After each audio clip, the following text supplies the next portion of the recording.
horrible man. He can't do it, find someone who can. Like the county prosecutor, so sad. Every case he touched, got a cheap little plea, but he act real tough when the cameras be. Talk big, bold, fast, that's his game. Same old grin, same old shame. You hear that jingle? It ain't joy, it's a dirty old grift in a cheap disguise, boy. Shame is real when the truth come through. Everybody in the room know exactly who. All that talk, all that front, can't run a trial, but he sure can stunt. Dirty Center, Dirty Center, dragging that beard. Dirty Center, Dirty Center, Dirty Center. Damn, this dude weird. Yeah. Shut him down. Retract all the cases. Shut him down. Shove it in his face. Dirty Center, Dirty Center. What a horrible man. Plea deal, that's your crown. Watch it crack when the facts come down. You hide behind that old red suit, but the whole damn town see through. Dirty Center, dragging that beard. Dirty Center, Dirty Center, Dirty Center. Damn, this dude weird. Hey, shut him down. Retract all the cases. Shut him down. Shove it in his face. Dirty Center, Dirty Center. What a horrible man.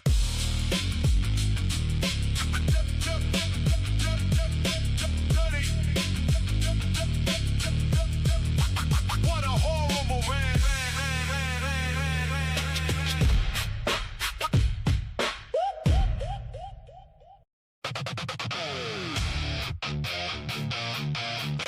No.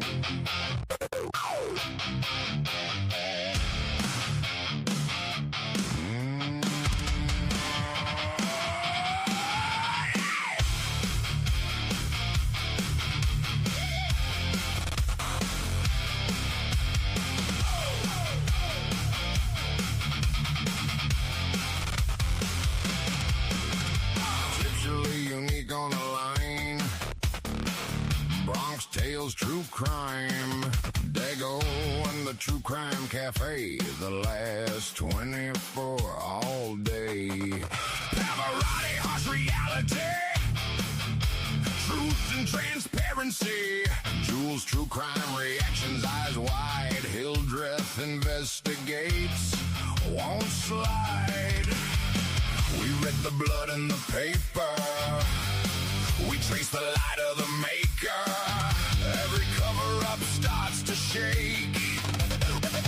When the facts awake, we won't stop, till the truth breaks through. We won't stop, till the truth comes through. Exposing every lie, day after day. We won't stop, till the truth stays.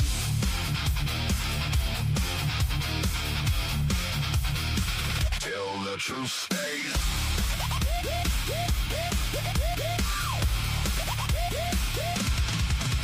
Amber Vance with the thread in hand. Travis T. Logic, make it understand. Glitch DNA in the case file glow. Tearing them apart, let the details show. Idaho 4, every name we speak. Delphi, Karen Reed, we stay on the streak. Every contradiction, every hidden door.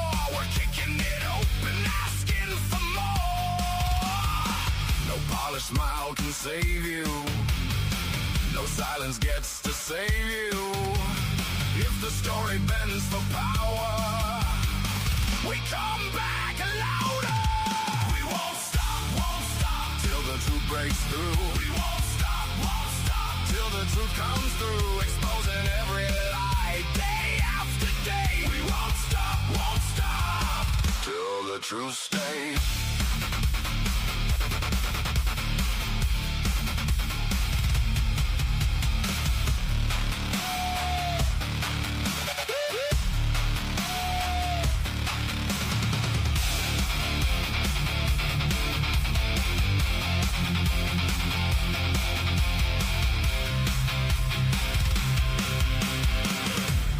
Facts in the dark, we drag them in today.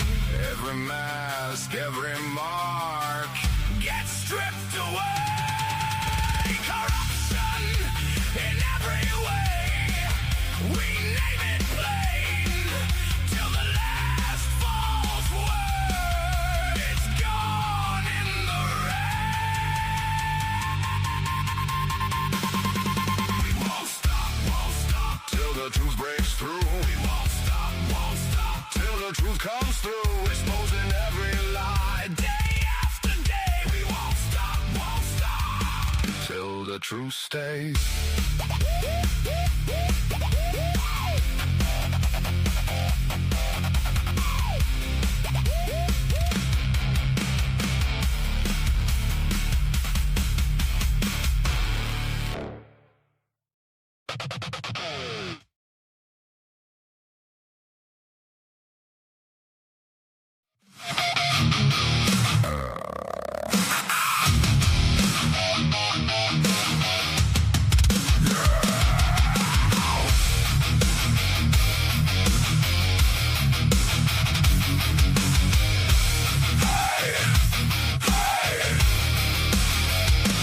Typical, unique, bring the case files in. Bronx Tales, yeah, we dig right in. Dago in the TruCrime Cafe. The last 24 make the lies give way.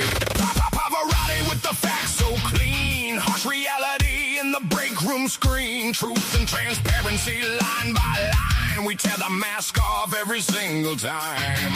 No sleep, no praise, just cold hard days. Every missing piece gets brought to light. They spin the smoke, we cut the rope. If they bury truth, we bring it back tonight. Truth revealed, truth revealed. We don't bend, we don't kneel.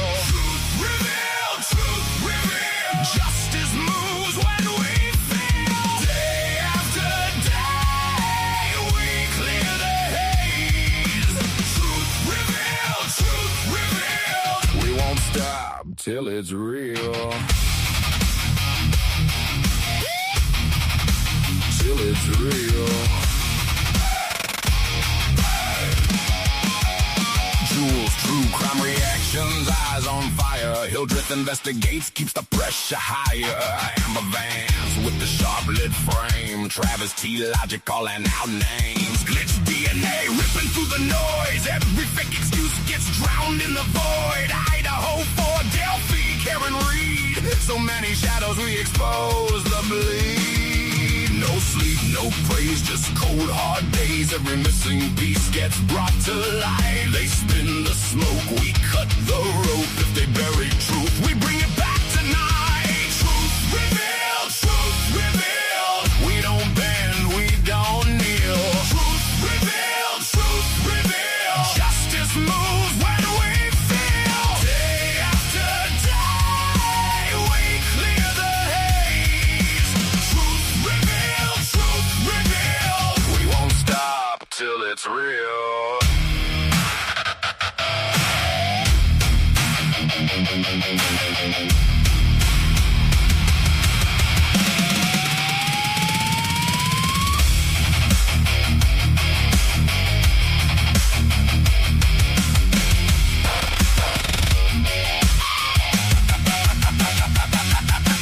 Keep the receipts, keep the flame. Every crooked story learns our name. Every door they shut, we kick it wide. Truth and transparency walk beside.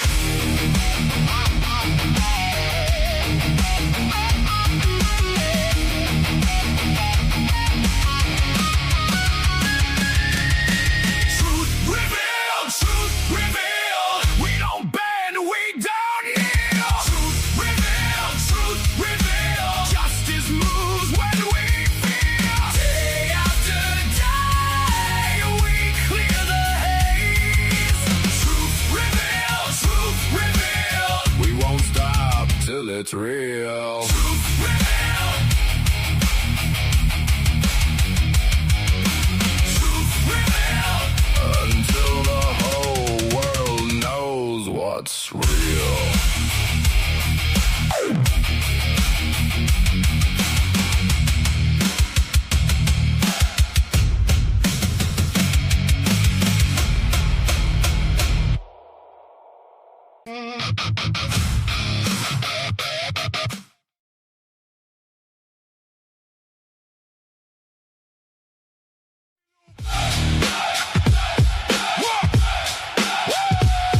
Jeffy Loom! Jeffy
your time's coming down. Every fake little crown hit the floor now. Please go home, find a hobby, play your guitar, that might be your glory. You can't talk trash and call it tough when nobody's hearing you've had enough. Time to go home, have a nice day. Jeffy Lowe, get out the way. Jeffy Lowe, stop talking trash, nobody's listening. That same old act got no difference in it. Jeffy Lowe, your time is up. Jeffy Lowe, enough's enough. Jeffy Lowe, go on, go home. Jeffy Lowe, you know the tone.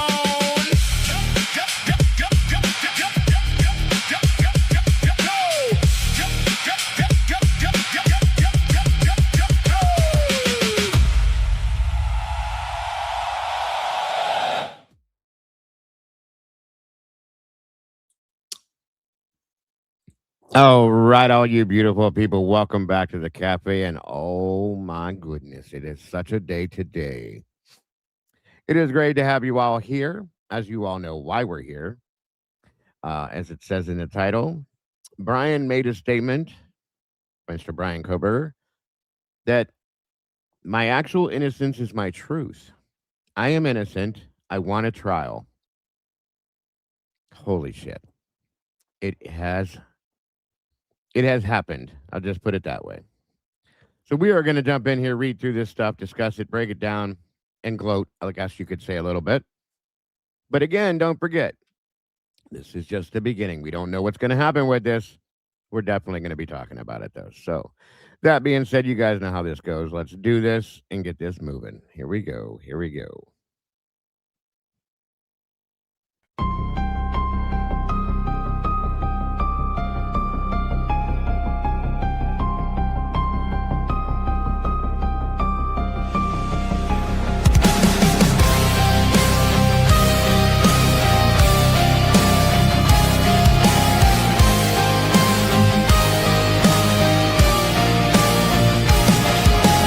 Neon lights flicker like broken halos.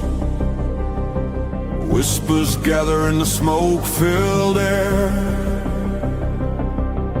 Tables carved with secrets and shadows. Every story's a wound laid bare. The kettle's boiling with a restless rage. Justice written on an unseen page. I sip the silence, bitter taste, waiting for the ghosts to show their face. At the TruCrime Cafe, we serve up the pain they try to hide away. Pour another cup of the truth you crave. Raise your glass to the names they betrayed.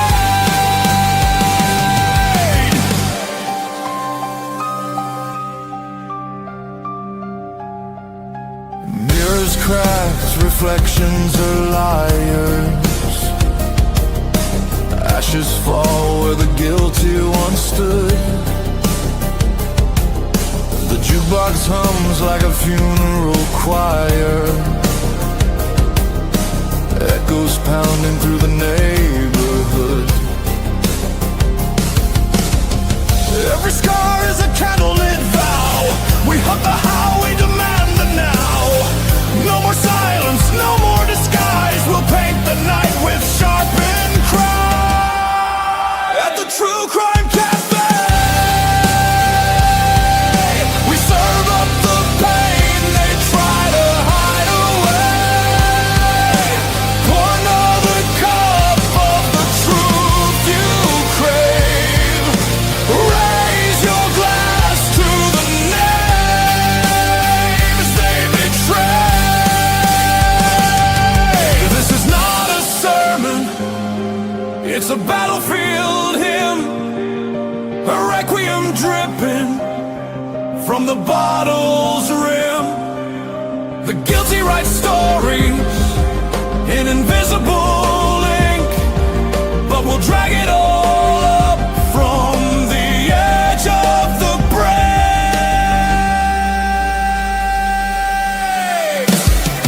At the TruCrime Cafe,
All right. Welcome back to the cafe. Here we are today.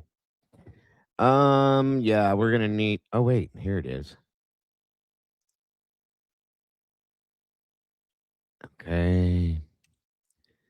It says Ada and Latah County combined. All right. Welcome everybody. Thank you for joining us today. Thank you, thank you. Thank you guys for being over at Typically Unique, supporting her over there. Miss Kim's as well. Thank you guys so very much for that. I know I need to do this too. Come on in, grab a seat, get comfortable. As you all can read throughout the title, Bryan Kohberger, my innocence, my actual innocence is my truth, as he retracts his plea and asks for a trial and says, bring the death penalty. That sounds like a challenge to me. And I am down for the challenge, folks. 100%. As we've been sitting here fighting for this day after day, after day, after day, for years. Here we are. I'll go ahead and pin the link because I know there's people that are going to want to join us. It is pinned. All right, all right. I'm trying to see if I can find the actual motion or document filed. I know Kathy was looking for the case number.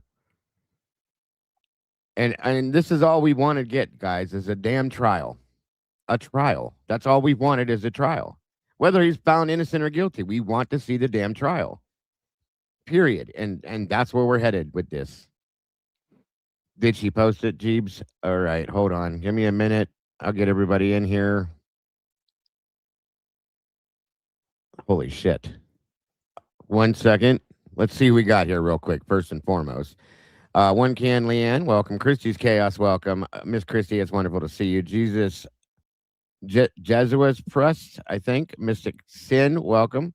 Ms. Margaret, love Tina. SR Bubbles in the house. Dave Clayton, welcome back. Brian's Ramblings, good to see you, buddy. Anna Zorman, welcome to you. Wade Bird, good to see ya. Michelle F, welcome. Meanie's in the house, good to see ya. Baby Ames, welcome, welcome. Mocha, good to see ya. Thank you for joining us. Realize, Analyze, good to see you. Jeebs is in the house, of course. Miss Tandy's in the house. Dylan's in the house. Good to see you. Hildreth Investigates. The Tomboy has flown in. She's here as well. Quick Flight. Jacqueline Keeley, good to see you. Beverly Fike, welcome, welcome. Saber Rattling Locke, good to see you. Pretty much Finland, welcome to you. Lost Faith 5, welcome, welcome. George King, welcome. Lisa Winchester, welcome back. Good to see you. Tara Busha, welcome to you. One Midnight in the house. Thank God Eddie's here. Good to see you, buddy. Fatal Redaction, welcome to you.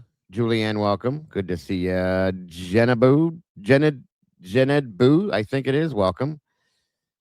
La. Blue Devil, welcome to you. Miss Linda, good to see you. Looks like Brian already hitting up our goal. Thank you, Brian, for that one. Always appreciated, sir.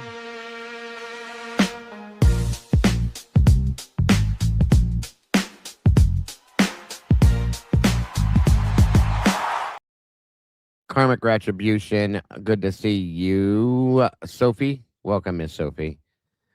Michelle, Laura Diane, good to see you today. Jeebs, again, good to see you. Realize Social Butterfly, welcome. Miss Bubbles, let me see. Glenn, welcome. Good to see you today. Critter 1113, E Potty, good to see you, brother. Italian Girl, welcome back. Carolyn Prestage, great to see you. Dale Harrison, good to see you. Trash Monster, you as well. Ozzy McGlynn, good to have you here. North Carolina Mountain Man, what's up, brother? Good to see you. Alley Books, welcome. Mountain Mama, good to see you. Nomadic Duck Man, welcome to you. DKM, welcome, welcome. Wendy Wells, good to see you today. Wade Bird, welcome. Lizzie Canine Crew, welcome. The Hollyberry, good to see you. Holy shnikes. Colin 401, welcome to you. Hold on a minute. Miss Winchester, good to see you. Micro Blue, welcome, welcome. Judy Studios, welcome, good to see you.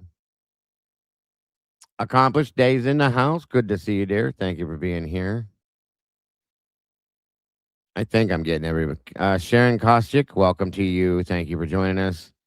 Kiss me where I pee. I will not, but welcome to you. The good trolls in the house. Good to see you. Excuse me. I think I got everybody. The Snooper, good to see you. I will catch up if I didn't. You guys know me. Friendly Snake, welcome, welcome. Okay, and let's see here. We got again. Holy shit. Got one person. Looks like there's a line standing at the door out here. There is. Okay. There's two. There's a line. Hold on. They're not. And Junior's here. Okay. All right. Mama D, good to see you. Say, Trick or treat. Nathan. Where's Willie. Tom? Where's Yes. Tomboy? You gonna come up here, Tom? Oh, she will. I'm up Lenny there. Briscoe, good to see you. Truth Nation, Willie's in the house. Uh-oh. I I haven't seen Willie in a like- minute. I'm literally like shaking a little bit. Paggy Sue, good to see you. Thank you for joining us today. How about you, Dago? The Borg, I was shaking earlier. I Yeah. know you gotta say hi to everybody. Hi everybody also, but Dago, oh my gosh. Donald D. Nice, good to see you. Sparkly Starfish, welcome. Good to see you. Why are you doing that? How about you, Dylan? I mean, it got me up out of bed this afternoon, so Doc J, good to see you. Hold on a minute here. Like Chip would say, success.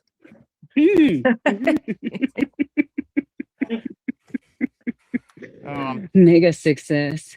You ever watch that Chit show? That's like it's one of the things he says. He's like success whenever something goes right. It's funny. Not sure I've seen it. It sounds funny though. Yeah, it's like The Office almost. It has like that feel Okay. to it. It's on Okay. YouTube. It's all on YouTube. Just check it out. Ah, that's cool. Yeah. That's really cool. I will have to check it out.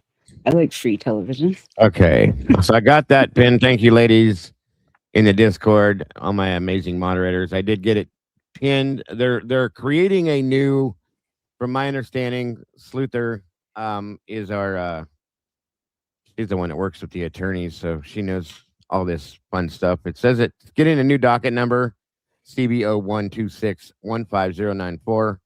But I'm sure they'll post it in the new dockets soon. And as soon as they do, we need to frame the damn thing. Mhm. So here is from thank you to Tomboy.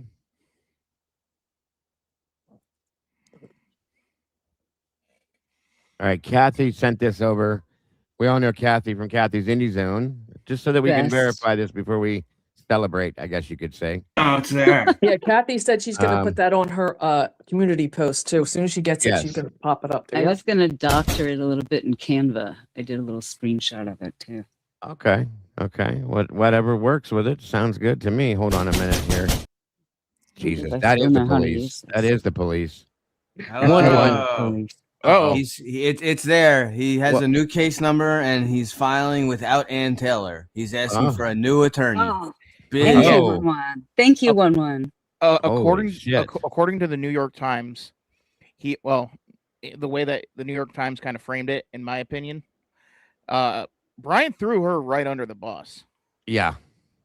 Yeah. Yeah. That's kind of he's hold on. What the hell is that? Did he have to? We're gonna talk Does that about mean it. he throws? The hell Does, is that? does that mean he throws the company and attorneys? They're not even in the same office. Ineffective counsel, I think. Ineffective Can he, account- well, yeah, I assistance of agree. But is counsel. it all three have to be? Is it required? There's Well- a question for Kathy. Is it required all three attorneys are ineffective? If they separate, she's the lead on it. So if Lead. That's what I mean. Yeah. yeah, she's the lead. If they separate, like he can request Massoth or Barlow if they're gonna take it on by themselves. That's up to them, I think. It's her decision. You know what I mean? So Hmm. we'll have to find that out. What's up, Willie? 1-1. Thank you guys for joining us. I guess it would Now- be out of Barlow's lane, kind of at this point. but Here's go my on, question, also. though. Here's my question, you guys. Is this the plan? Was this the plan the whole time? Is he Yes. purposely doing this because Ann wanted him to do this? Is that what? Yes. That's what I Yes. think. Whoa, this whoa, is. whoa, whoa, whoa, whoa, whoa, whoa, hold on. Say that last part again. Was this part of Ann's plan? Absolutely this- not. Well, this is what my question has been. You know, I know what your thoughts have been on it. And And I don't think it is. I wondered if this was Bryan's thing, like this is what I'm going to do. I'm just going to say okay to this, that, and everything else. And when He we get literally to the had an point, So effective now, counsel. so now I can talk about it. So you see, I haven't gone live, right, Dago? yeah, I haven't seen you in a while. All right. Well, I tried to post something to kind of hint that something was coming, but I guess nobody really, understood what I was trying to say. I knew about 6-7 days ago that like this was going to come out soon. I didn't know this soon. I thought maybe like the beginning of next month. You could have But- called me, bro. Dude, Dago, read your Discord. listen, dude, you don't understand. Like I wasn't allowed to tell anybody. I Like get it. nobody, it. dude. I get it. I know So- you. Well, some people in here may not realize who you are because you haven't been around a while. We have a lot of new That's- people. Yeah. Willie, for those of you that aren't familiar with Willie lives down the road basically from Bryan's parents. Okay, he knew Bryan through school. He knew of Bryan through school, so on and so forth. Grew up Yeah. in the same area, and he has run into Bryan's parents or his dad mostly out and about His in dad. public. Yeah, so on and so forth, and was trying to get in to have a conversation with his dad a few different times. So hopefully, Well, That's how how- it happened was again. The biggest go ahead. thing I never knew Bryan personally, obviously, and I never said that, right? I never Mhm. lied and said that, but I No, knew, but I was friends with the people that knew him personally, and that's why Yeah. I found it so important. And the Right. only thing I wanted to do on my channel, man, was bring up people that actually knew him to talk facts. Right. And luckily, like I said, Rich that I brought up, he has a great relationship with Bryan's sisters. So, it finally clicked in Bryan's head. I don't know if you saw his statement, but it finally clicked in Bryan's head that he has us behind him, instead of the world against him. He understands there's most of the world behind him that understands the system's broken. Yeah, well, it's just quick that one of the things that was so annoying to many of us is we weren't sure, like, Yeah. if he was aware of Yeah. a lot of the support, like some, just like some of all these Exactly. documents and videos, and we're questioning this and that. We don't know if he even knew about any of this. Yeah. And then the whole, I don't know if it's a fallacy or not, but the whole thing about everybody that wrote to him, he wasn't getting any of that. He should have known, that I we were knew it. behind him. I knew it. I'm just saying, man, so now without him having an attorney, right? He's able to see the full aspect of who's behind, like, you know what I mean? In his mind, everybody thinks he's a quadruple homicide suspect. He pled guilty. He's a piece of shit, Right. Of course. and because if you're not being told otherwise, Willie, what else would you think? yeah, you're sitting in an isolation cell, and that, you know what I mean? Like, you're not getting any letters. You're not, that it's not going to tell you that in the news. So the attorney, okay, so let's talk about this because this is the elephant in the room. So Anne was not doing for him what everybody expected she was doing for him, correct? No. Okay. That's kind of what the thought has been, and that's what everybody's been waiting to hear. I feel like she kind of revealed that. I mean, like she literally said in court every time she was in court asking for documents that she still hadn't received, that she wasn't able to provide counsel for her client. Because she Right. had- I mean, like she basically pointed it out every time as if she was wrapping it around it like that. But a long but you time. saw, but did you see her demeanor change halfway through? Did you see her go from "Your Honor, Bryan is innocent" to, just kind of playing along with whatever Yeah. the state's doing, complaining about this, complaining about that? I saw it. I saw the shit. I think we talked about I it. was sitting behind her the whole time. Yeah, I did see Yeah. it. Yeah, we definitely Oh, you were talking there? about it. Yeah, Yeah. she was. This is Sophie, by the way, Willie. Hi, She's Sophie. Hi, Willie. Hi, everybody on here. Some people I've never seen before, but I'm Willie. Dylan, Realize, Analyze, Tomboy, and Yeah. 1-1, you know who 1-1 is too, right? And I mean, they might have changed their name. Well, he's I do the Crimes After Dark show with them over there. He's the NYPD police officer. Oh yeah. Right. Okay. What's going on? So, I got thank you, 1-1. I got the email. Here is the court doc case information for it. This is the new case number, Bryan Kohberger versus State of Idaho respondent. Of course, there's the case number, Ada County Courthouse in front of good old Hitler himself.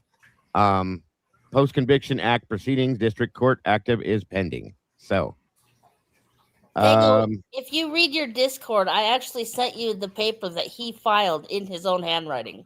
Yeah. Yeah, I was going to pull that next. I just wanted to show the court document first, because one sent me that too. I'm getting shit sent to me left and right. Anyway, that was the next piece coming, and this came from him directly.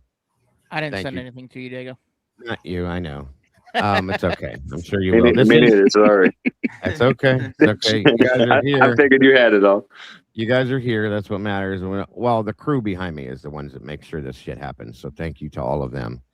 All right. So this is, as we can tell in Bryan's handwriting, the affidavit of facts in support of post-conviction petition.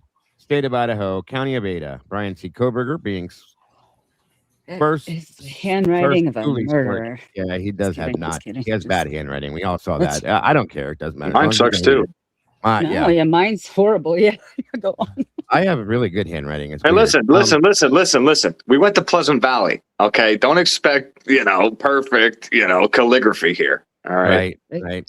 So, being the first duly sworn on oath, deposes and says it is hereby declared that during attorney-client discussions, most of which included all members of Bryan C. Kohberger's immediate family, petitioner was convinced. Oh, buddy, here we go. Listen to this shit. Nice. Petitioner was convinced to falsely confess to capital murder on felony burglary by coercion, disinformation, false promises, and the withholding of exculpatory discovery. The following is material to the inception of the plea. Number one, counselor's failure. Excuse me. I'm like wired right now, folks, so bear with me today.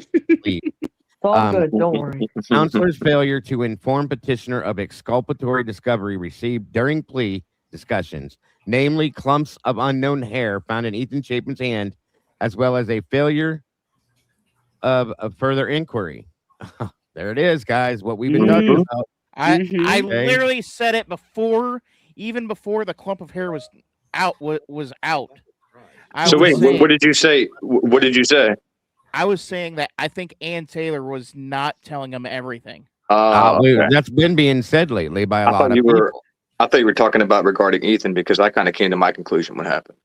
So that the hair is real, and it's real that she didn't push for it any further, obviously, as it's stating here. Moving forward, petitioner was convinced that actual guilt was not an important factor in considering plea. Are you fucking kidding me? I'm not surprised. Are you? I can't believe you're surprised, dude. Did that though? I'm betting that was talks with the prosecution.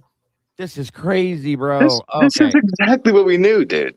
I mean, I get it. Yes, we didn't have it from him. You know what I mean? I know. I got it. I got you. So he was convinced that actual guilt is not an important factor in considering a plea acceptance. Death row was imminent and advised to lie. Yes. Advised to lie, folks. Petitioner was to generate a legal oh, Bryan, come on, buddy. What does that say? Come on. Legal victory. And he should have gave somebody commissary. Engineering? Maybe he did, Willie. I don't know what it says, but petitioner Entering. It says was victory to and a legal victory in engineering a false plea. I get it. Entering engineering. I get it now. Yeah. Petitioner was to get a legal victory in entering a false plea. Jesus Christ. A gross misrepresentation of and promises regarding what a life sentence would immediately afford petitioner, and a gross misrepresentation of death row in Idaho, including an elaborate story of counselor horrific experience touring. I knew that was a fucking factor. I told you guys. Wow. The defense team went and toured death row, and they came back and they said, "This is." Remember when I brought that up? Okay. Yep. The actual 8x8. Yep. 8x8 death row cell. That's what Turvey said. Yeah, it is. Everything Bryan has said has been exactly what Turvey has said. Right. Turvey was vindicated with everything here. This is insane. Oh my God. Okay, so where's the rest of this? Is there more? I was just waiting. I was just waiting for this. This is great. This is insane. You know what I love about this? It's like poetic. I really truly believe like poetic justice. Yes. Yeah. What's interesting is how much they tried to really fabricate and all the duplicit duplicity in this case to keep eyes away from them, right? Yeah, It's but- like we're gonna yeah. right. And look, now there's millions of eyes on them, right? Yeah. And Right. and then redact on But here's my everything. thing: if they right? went through all this trouble, think about how far out the truth actually is for them to go through all this. Agreed. Absolutely. Agreed. And It takes more work. These are Bryan's words. This is not somebody else. This is his writing, his words, his communication to the world. And it says the In a finish the cell. death row cell, all communicated to petitioner and his family by IDOC through counsel, thus constituting threats and promises made to induce a plea agreement. So what did we Tight. say? They fucking Right. threatened him. Yes. They threatened him. Wow. Like I said, if you threaten my daughter, I'll plead to anything. Yeah. Basically, Thank for his child was his family, and I think So- that's who they threatened. And I hate to say this at this point, but facts are facts, fakes, coming from his own mouth. And Taylor failed him in a horrible, horrible way, folks. And I listen. I know I took a lot of heat from 80% of the people in the community. I don't give a shit because now look, I told you, it's all Ann good, bro. was no needed good, to bro. see it. Yeah, we Jacob, needed to can see we it. show that docket? Yes, we can. Of course. Hold on. I don't need to be liked. The only thing, I think the only we thing just to need worry about though, this has to go to Hitler, right? Yeah. But if he shoots it down like that, then he can go. Bryan can go to. Yeah, he has other options. Yeah. Okay. But Because I don't trust we know that he's guy. gonna Like, shoot down. Hitler's a dirty pit. Yeah. I know. I don't trust him at all. Yeah, Me we already neither. know him. Yeah. He's an One arrogant. sent He's you, an Dago? arrogant freaking. Should have stayed with Judge. Hold on, guys. I can't. What'd you say, Tomboy? Is it the one that one just sent you? The Yeah, the- that's what I already showed. But Kathy has a video up here too. I wanted to play too, explaining it. If that's okay. But yeah, I showed the docket already first before I showed that letter, which that letter says it all. I mean, that is what it is. 1 minute here. that I want to frame the letter. I'm gonna like print it out. What I would have done is I would have doctor it up. I I'm would have gonna put it in found the frame. person on the block with the best handwriting, bought him a couple soups, and it would have been a perfect letter. Right. Yeah, I will put the letter. The letter is in Discord, but I'll put it back for everybody to get. Sluther. 1 second, guys. Thanks, bro. Sure, I will. Hold on. I got you. Thanks, y'all. Hang on. Let me make sure you guys can hear Kathy. You could probably Well- put it in the what's it called, AI or whatever, and it'll probably like generate a perfect Right. paragraph of it. All right, Willie, what hold I on. think happened, I'm pretty sure I know what happened. Yeah, let's let her do this real quick, and then we will definitely jump into that conversation because there's a lot to talk about. Completing our live this morning with the breaking news that Mr. Kohberger was reported to have filed for post-conviction relief. After I got off the earlier live, I went on to the Ada County docket, and it is now docketed. It is case number C as in Charlie, V as in Victor, 0126150094. Bryan Kohberger, petitioner versus State of Idaho respondent. The file date today, July 27th, 2026. Court, Ada County District Court, exactly as we had anticipated. Type of case, Post-Conviction Act proceedings, exactly as we had projected, which was that he was going to bring a filing under the state statute authorizing post-conviction relief. The case is active. The judicial officer, just as we predicted, because this is what the statute says, Judge Stephen J. Hippler. Mr. Kohberger is proceeding pro se. This means at this stage of the proceeding, he is representing himself. He presumably drafted the petition, which we do not have. It needs to be ordered Oh, unless the court releases it, which I hope, because of the interest in this case, the court will release it, because it may take a day or two before we get a request for the petition to be returned. There has been a civil cover information sheet, this active case. Again, there's a case number that's assigned Ada County if you want to look it up or order it for yourself. Bryan Kohberger, petitioner versus State of Idaho, respondent, case number CV0126-15094, filed in Ada County District Court today, July 27, 2026. This is an action for post-conviction relief under the Idaho statute. Judge Stephen J. Hippler is presiding. We anticipate that Judge Hippler will be reviewing this petition. We anticipate that the state of Idaho will be looking to have any relief denied at this level. Now, what we had noted before is that when a party files pro se, that they can request appellate counsel to represent them pro se. At this time, we don't know if Mr. Kohberger has done that. So there is the possibility that he may have appellate defense counsel representing him. But suffice it to say, through this action, it appears that his defense counsel's no longer representing him. He is pro se. He is representing himself at this stage. The action is before Judge Hippler. We anticipate the state of Idaho is going to very aggressively oppose any relief to Mr. Kohberger. And at some point, Judge Hippler is going to have to make an initial finding here. Now, typically what happens is that if the court denies it, then Mr. Kohberger could appeal to the Idaho Appellate Court. If he grants relief, what we anticipate is a full-blown evidentiary hearing where evidence would need to be brought forward. Now, there is a possibility that an appellate counsel may be appointed to him if he asked for it. If he asked for it, that's a big if. Will appellate counsel take over these proceedings at some point? Unknown at this time. We got it, the purple one. Whoop, whoop. Stephen J. Hippler. Yes, let's go, Bryan. We have a bunch of people in chat if you'd like to join us. Yes, we're in a new chapter. We warned you guys it was going to be Hippler because that's what the statute says. But at the very least, it has been filed. If you were hoping that he would file it, he got it in under the deadline.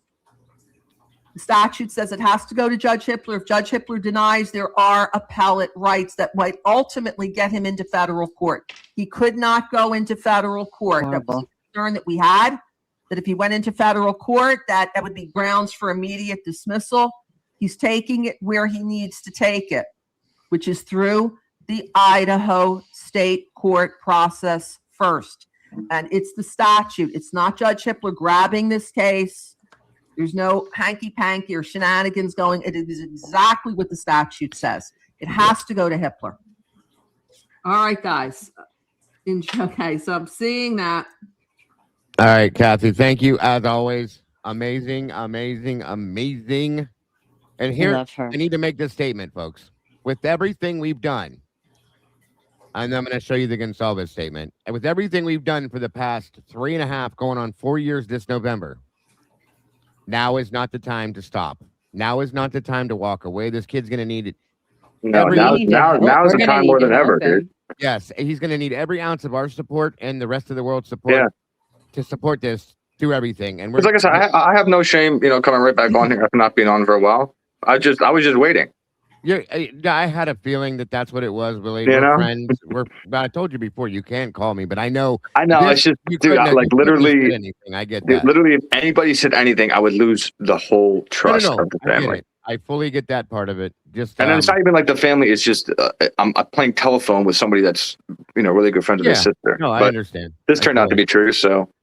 Absolutely. But you've been a really big part of all of this, Willie. Yeah, I've seen you in here for a long time. Yeah, well, it's because I know if it happened to me, nobody that I went to school with would make a channel and come out and try to talk good about me because nobody wants that. Nobody doesn't like people. Nobody doesn't like people, talking shit about, like I took a lot of heat, talking good about Bryan, obviously. Yeah, but we it's all better did. than coming out lying, saying he's this monster and all this stuff just to gain subs and views. I don't care about all that.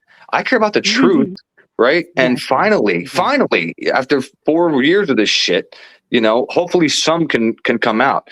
And Dago, I got to drop down soon, man. But I'm so glad No, you're good, this bro. has finally come out. You're But good. just real quick, I just want to give you what I think would happen. It's going to be 2 sentences. I think that Ethan went, and this is after I've watched, even though I haven't been on here, I've been studying, and I've Yeah, watched of course. hundreds and hundreds of documentaries from parents and the actual, kids that went through it, not kids, but 20, 30-year-olds, you know what I mean? Yeah, I know what you mean.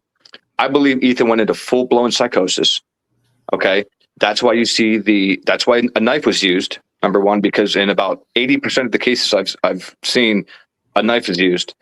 The amount of wounds on everybody else and the number of wounds on him are, in my opinion, self-inflicted. Okay. And that's why there's not, he wasn't stabbed 50 times, was he? No. Okay. And he's the biggest, most dangerous person there. Exactly. So that's the person that I would make sure is incapacitated, not little old, Xana or whatever. So my opinion, whether it was, cannabis-induced psychosis, whether it was meth-induced psychosis, I don't know. All I know is they found stuff on the table there, and he was naked, right? And when that happens to you, you take off all your clothes because you're overheated, and then you don't know what's real and what's not real. Do you think you're being cheated on may have had something to do with it? Listen, at that point, once you're in that psychosis, which could happen in 5 or 10 minutes, it's not, it doesn't take a long time. That you don't know, again, you don't know what's reality and what's fake. So I know what you mean. I know drug induced psychosis is completely out, like way out, folks. I get it. I know what you're saying.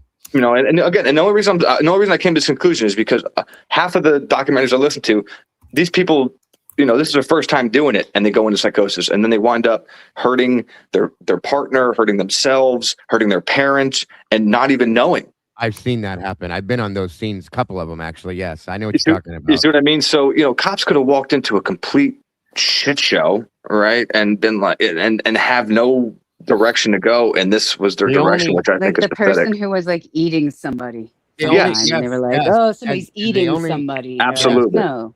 And I don't want to talk about a victim, okay? Yeah, But again, just remember how quiet Ethan's family was. Yeah, that's true. So that's my take. The first thing Stacy said was this was not drug related nor a love triangle, and it's like, well, yeah, okay, 2 days out of this. That's interesting. I'll just say that much. Right. And the only time I've seen that happen, folks, I'll be honest with you, twice I've seen it happen. And it was cocaine induced both times. No, that's just my opinion. And like I said, I didn't even know about this cannabis induced shit, but because they went from 4% THC to 100% THC, some of these kids can't take that, their first time doing it or second time doing it. And they just, they lose their minds, man. That's a new one for me, but yeah, I got what you're saying. Like I said, I can send you about 50, what do they call it? Documentaries, biography, whatever. But the kid is no longer here, and the mom has to tell the story about how it happened. And like, there's 50 cases, 100 cases where it's the cannabis. Now, I'm not saying it's cannabis because there was, rolled up dollar bills. You know what I mean? I just think maybe he hit that psychotic state, whether it's lack of sleep. You know what I mean? And just lost it. But the only thing I have to challenge that with is just not really to challenge it, but just to make me want to look into it, is the injuries that Ethan himself had, that he had on the back of his skull and stuff like that. Those are the things that make me question things. And again, you know what I can send you, and I can send you just one that I can think of off the top of my head, where this kid started stabbing himself all on his shoulder blades, on the back of his neck, in his neck. You know what I mean? So it's not out there. Plus the clumps of hair, and the DNA that was found under the fingernails. Most of it, whatever the milligram, whatever that, they testified. I know what you're saying. Was Ethan's. I still have one of the things though. Still, that cell phone thing still bothers me though. Xana's cell phone being with Ethan and cell phone. There's something up with that. Well, we'll look into it. Of course we will. That's what we do. But at this moment, I'm just saying, man. That to me, I'd believe that than somebody coming in not knowing these people and just doing that kind of harm. I fully respect your thoughts on it. I do. One thing I think we all agree on, and we all know, is that Bryan was not the one. So no, and we still I still like to know. I mean, I don't know if we'll ever know. Like, still, where did they get him from? It can't be a connection to U-Haul, right? You know? Yeah, right. That's going to be the next. That's the next biggest thing. Right. Now, real quick. I know you got to go, Willie, but I'm going to read this real quick. Oh no. Yeah, I knew they would come with something. So this is the Gonsalves family statement, okay? It says, the mosquito that you just can't seem to swat. That is what Kohberger and his following have become to this family. We read Mr. Baker's story. He must have been so proud for himself for speaking with Mr. Kohberger and his sister, giving them a platform to spread their narrative. The piece had little else to offer beyond a guilty man once claiming he is innocent. Nowhere in the story or in Kohberger's own statement does he not acknowledge that he knowingly, voluntarily, and intelligently admitted to murdering the 4 victims of this tragedy. Kaylee, Maddie, Xana, and Ethan. Quite the opposite. He appeared in court for a hearing before a judge, accompanied by his 4 lawyers. He chose not to leave his fate or the facts of the case to a jury. He never cried foul, never claimed he was uninformed or pressured until now, and suggested that there were problems with the discovery materials he and his counsel had reviewed for 2 years. So this is if you're believing that they were reviewing them with him. He stated in his damn statement that he did not see this stuff. Anyway, that should have been challenged. He admitted his guilt. When asked whether he was actually guilty, he answered yes. We would have preferred a death penalty trial. We believe fully in the evidence. Instead, BK received exactly what he asked for, a deal that spared his life. Know this, that he hates that life. He wants another chance to roll the dice. There will almost certainly be a hearing.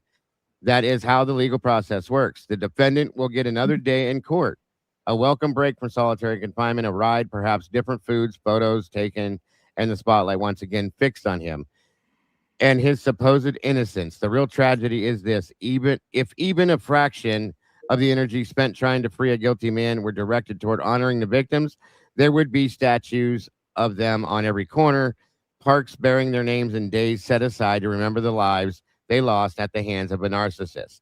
Well, we would like to know who that narcissist is. That's the problem. and maybe where they took their last breath would still be standing, but that had to be knocked down. Agreed, very much so. And I knew that there was going to be a statement like that.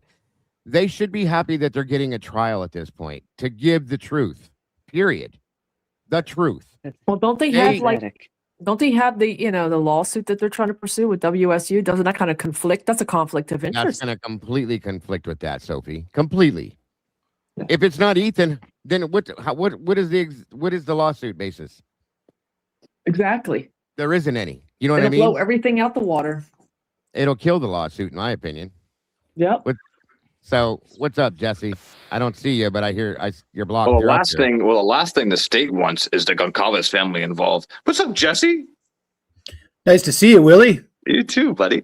I was wondering where you were. I've been in the shadows just waiting, baby.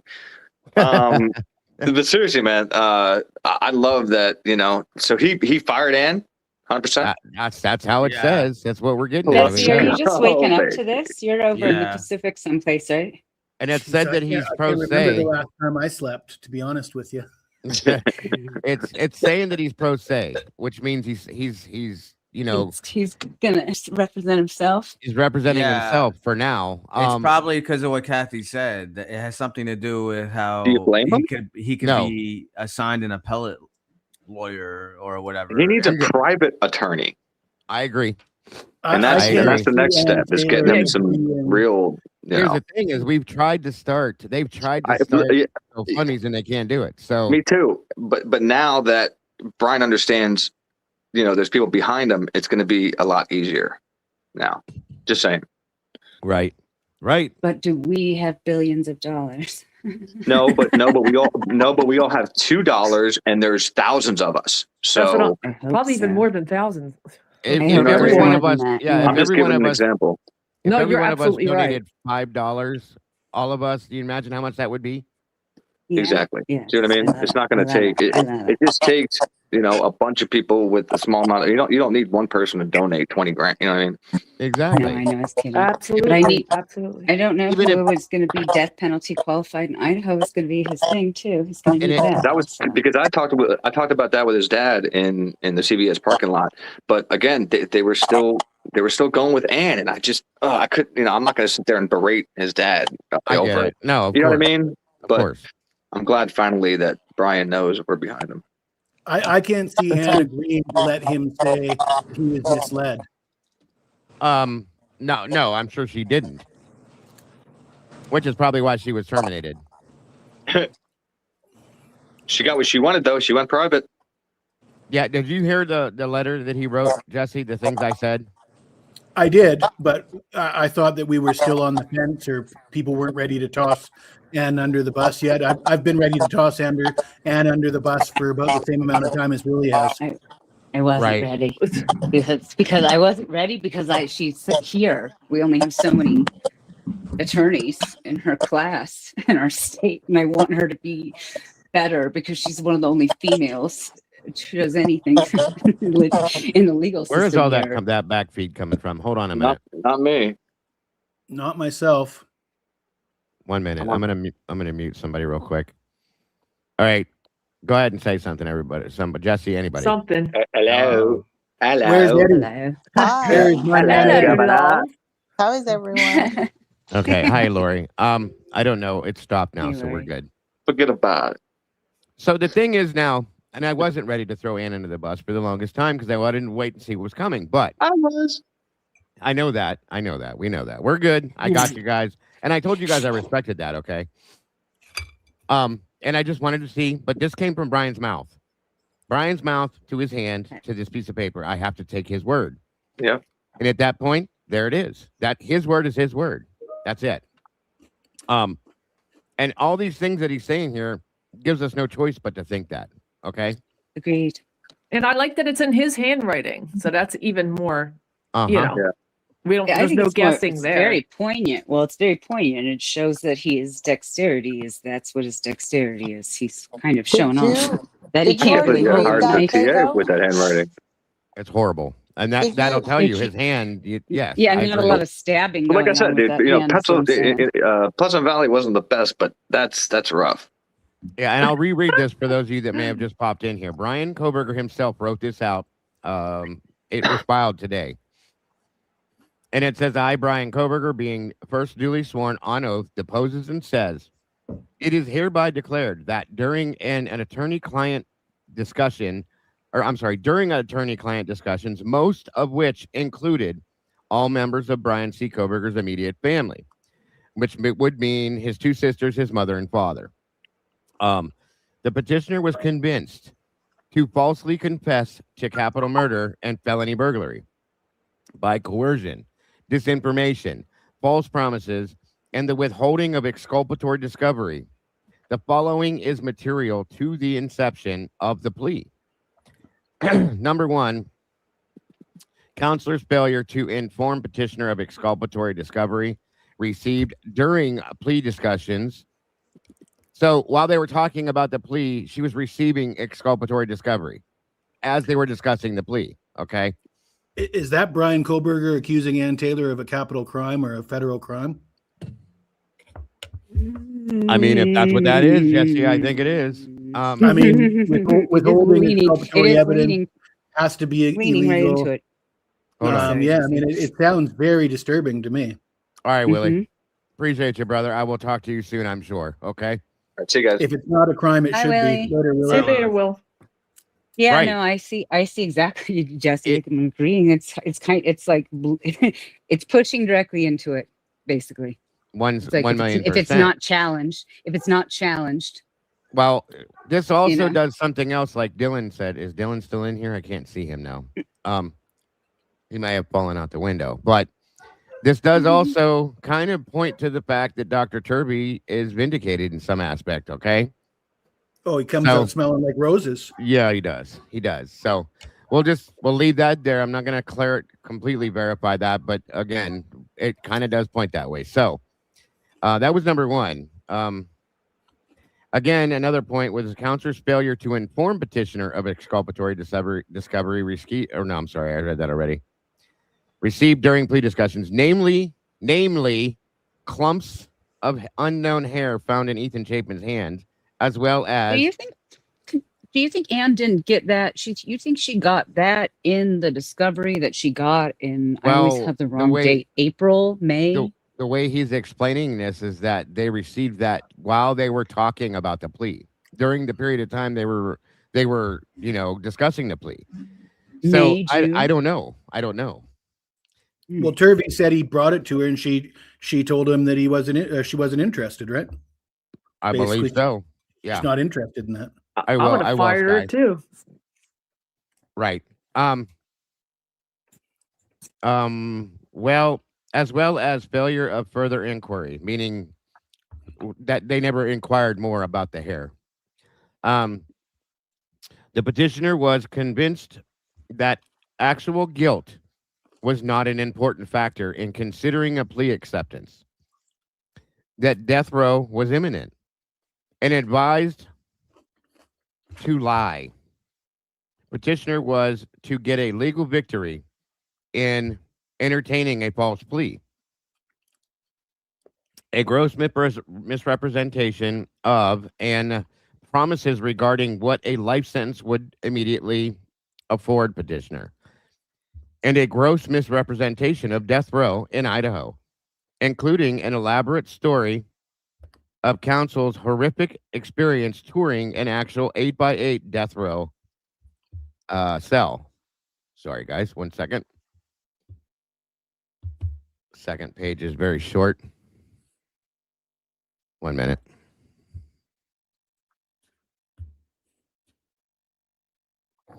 Where is it? Hold on. 1 second. Let's try this again. There it is. All communicated to the petitioner and his family by IDOC through counsel, thus constituting threats and promises made to induce a plea agreement. Signed, Bryan Kohberger, July 22nd of 26. So that is Bryan himself's statement. And do you guys know that Lana phoned Ann Taylor's office for a statement? Did she already? I can see that happening. Yep. She did it live, and you could hear right away. They were just like, "No statement. Thank you for calling by." I'm sure they're probably getting other phone calls then too, especially they probably if they were didn't like even that take quick. it, Jesse. Yeah, we're gonna jump all over the place and see what everything is going on with it today here, guys. Give me 1 quick second though. I got so excited I almost peed myself. I have to run to the bathroom. I'll be right back. It makes me want to. I feel like makes it's time you want to for a go victory downtown. dance. Yeah, I've been victory That's dancing all hilarious. morning, Jesse. I feel like I want to go downtown and like go to the bars that are near the attorney's offices. You guys know the And way s- and Conor see who's McGregor walks partying. into the ring like this? I feel like walking in front of Jeff H like this right now. Yeah. Clip that, mother effer. He'll probably clip this one. I know, if I could make the dog do some funny moves too. Well, he and I had several arguments about my speculation about drug use in the home and the 911 call. And yeah, I would encourage him to go back and clip all the things I said, because that speculation now seems to have come right out. Well, I mean, Yeah. all at this point, all Bryan needs to do, and even if he does end up representing himself, which we all know is a fool's game, he could. All he has to do is represent that something else could have happened. Kathy, probable cause, says she's having a glass of wine at 9:30 p.m. I am super jealous. I don't have any 9:30 wine p.m. available. You're waiting for 9:30 p.m. Where are you at? I can't see the chat right now for some reason, but that's all right. I'm doing it by my phone, so that's probably Okay. why. Here I am. All right, back to holy shit. The chat is flying. Maybe we should slow that down a little bit. All right. It's too exciting, Dago. This is like, I thought I really had it on my calendar for the PCR thing. I I can't look at my calendar because I'll kick myself out of Discord or out of, out of Oh yeah, right. StreamYard.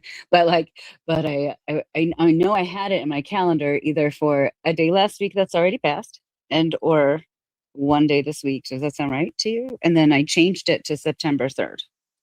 Right. And I don't know why I had the other date right now, but all I can say about this is something we've talked about.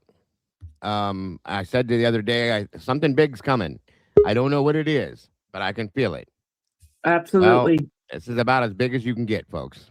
Absolutely. Absolutely.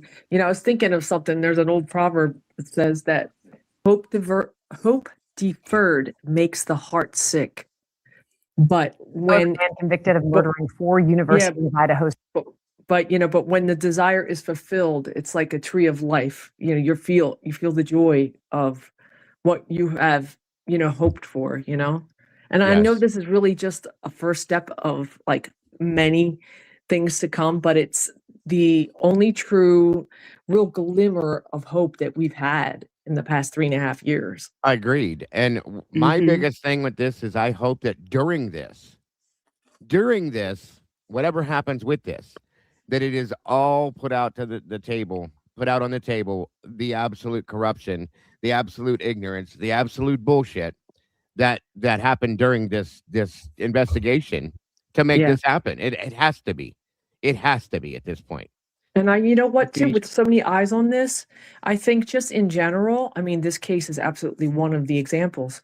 Right. But there's so much of this kind of crap going on, all around in so many different cases and in different situations that I think people are just tired of it. I think just tired of seeing stuff get swept under the rug and nothing to see here and all of the gaslighting. And, I think people are just tired of it. And the people are starting to, talk about it like we are and stand up to it, Agreed. And I think that's so important.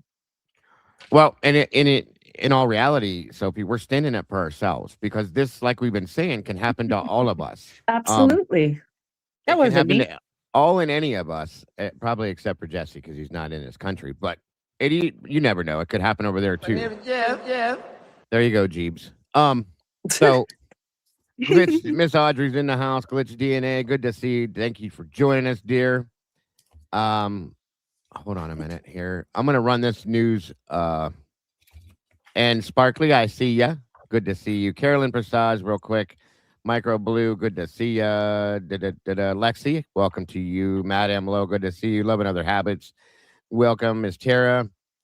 Amberize 7, welcome. Sky, good to see you. Judy Studios, Texas GG, welcome. Paco, good to see you, my friend. Kathy, Probable Cause, good to see you. Mackenzie, good to see you. Tony Stevenson, welcome. Living Dead Girl, good to see you. Miss Deirdre, good to see you. Tattoo Gal, Yippee Yarb RB, I think. Hello and welcome. Thomas Sharp, or Miss Charlotte, I'm sorry. Pamela, good to see you. Pedro, good to see you. Grace Kirk, welcome. Paul Starr, welcome. Miss Jenny, welcome. The Trauma Thanks Mom, it's the Trauma Thanks Mom, welcome. Third Apache, good to see you. Beauty Way, welcome. Sluther, of course, you are here. Thank you for being here. Moonbreaker, good to see you. Tammy, welcome. Joanna Way, good to see you. Julianne, welcome to you as well. I think I got everybody, guys. If I didn't get you, it's because I didn't see you. I'm sorry. But I will catch up the best I can. Robert Bell, welcome. DKM, I probably said hello to you, but hello again. I think I got everybody. The Good Troll, welcome. I'm curious to see thank you, Sluther, what Andrea Burkhart says for sure. She hasn't said anything in over a year. Why would she say anything now? I would hope she was. Oh, of course. I think she's under strict orders not to say a damn thing. She very likely might be, Jesse. I'm not sure, but oh wow. Well, it looks like the putz is speaking out. Okay. Well, Dago, I think I told you this, but I want to say it again. At the conclusion of the preliminary or the probable cause hearing for Tyler Robinson, she posted a community post on her page listing all the overwhelming evidence against Tyler Robinson. She offered no criticism of any of that evidence. And I think any of us that are on YouTube and following that case just slightly would realize that the majority of that evidence is highly questionable, and it just does not fit her character as the person we know to take that side of things. You know what I mean? That's the polar opposite of what I know her to be. So I'm shocked. No, I get it. Yeah, you're right. And I want to make a statement, guys, real quick. I want to say that I feel so horrible, like deep inside horrible, for the families of the victims today, because they have been drug along this amusement park ride that this case has been. And it's not because of I didn't hold on a minute. Let me see this real quick. I'm sorry, I missed it. 1 second, and I'll finish my statement here. Alan Jackson's death penalty qualified, but does he? I believe he has to be qualified in the state of Idaho, Sparkly. If he's qualified like in all 50 states, oh my God, that would be the man to have. I'm telling you right now. But thank you for that very much. All of you guys, I will catch up with all of these. I'm sorry, I'm a little bit wired today. That would be amazing. Guys, yes, make sure you subscribe to Glitch DNA and Miss Audrey, if you will. Davey White's in the house. Good to see you, brother. Thank you for being here, as always. What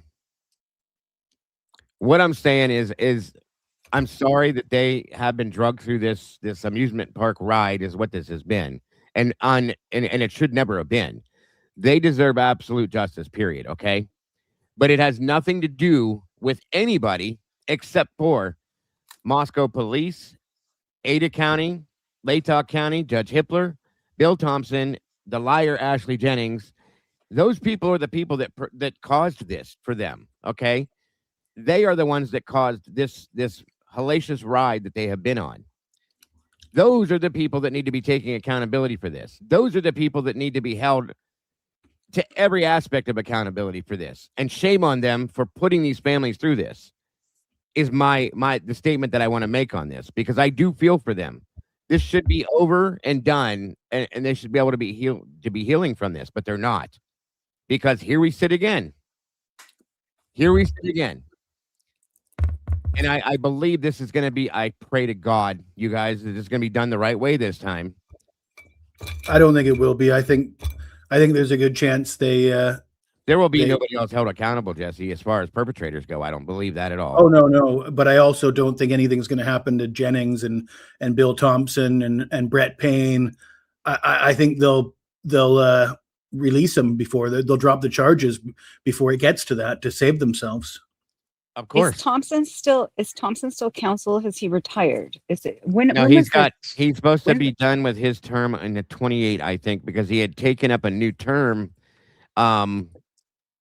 because of this case, and then the case ended right there shortly after. So I think his term ends in 2027 or 28. I'm almost 100% sure. So I think he'll have to be gone. He'll be gone, though. He'll technically, like theoretically, amongst all the other cases going on, and that being so far out, because this is not going to happen in 2026. I hope it happens soon. He's going to have to get a new counsel, and they're going to have to prepare everything. So it's not like he just goes right to court, and then they have to open up court time for him. And I really like Judge Hippler to retire. I saw it, SRB. I will. Being that he is going pro se, he can start the proceedings himself if he's, covering the case himself until he gets new counsel.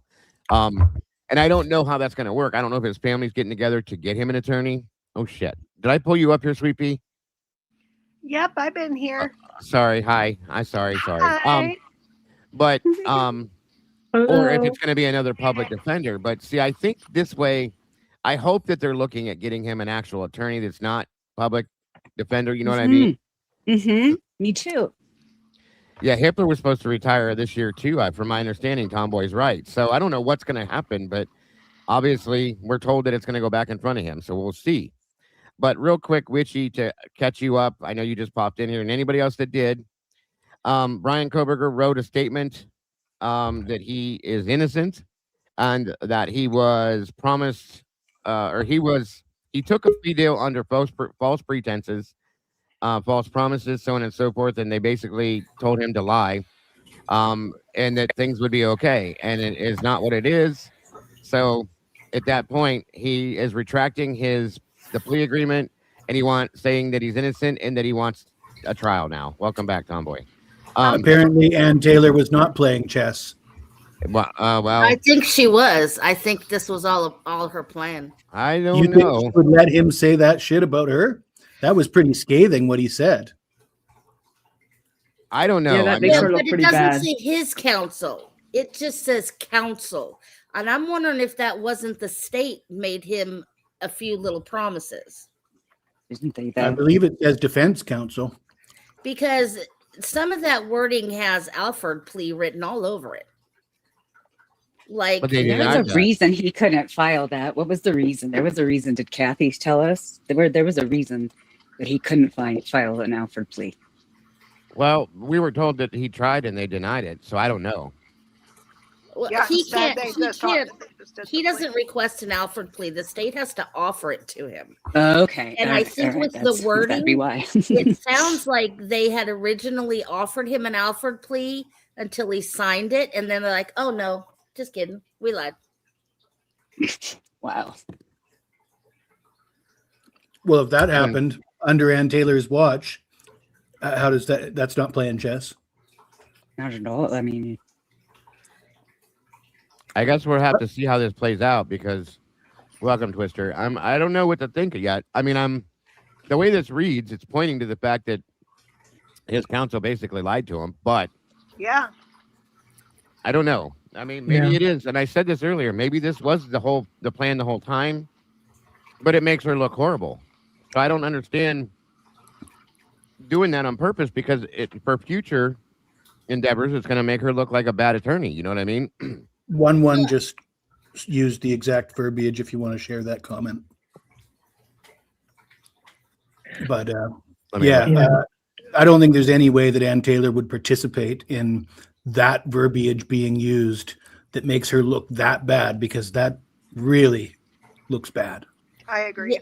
Yes, they did give an Alford plea to the other two defendants that Ann was defending. Right. Like one said, he was convinced to plead guilty through coercion, disinformation, false promises, and withholding of exculpatory discovery. I mean, that But- kind of points. so to that- the That points to the state, not his team. No, if they're withholding discovery from him, is what I think it's saying. The way it's read, like his team well, is withholding. technically it from they him. did. Oh, okay. Well, the Well- state withheld it from both of them. Yeah, the state withheld it from. That's on the state. Well, he also referenced the hair in the hand that Turvey brought up, and he's seemingly referencing the withholding of exculpatory evidence that Turvey brought up as well. So both of those two things sort of point in that sort of direction of Turvey's comments from lining up with Bryan's comments. Again, like I do with most everything, I'm just going to wait to see exactly what plays out with this before I make a full-blown decision on, if this was her plan, because that's the first thing I thought when I heard this. But what I'm worried about is anybody that would do that, knowing what it could cause them as far as backlash. You know what I mean? So I'm just not, I guess I could say it like SRB did. I'm just not going to throw my eggs in one basket just yet until we know a little bit more, which I think, is a good way to do it. And if it turns out that it was all her, No need to. So be it. You know what I No mean? need. We've been talking about this for 3 years. Exactly. I don't think I'm you a have to gambler put by anything in one profession. basket.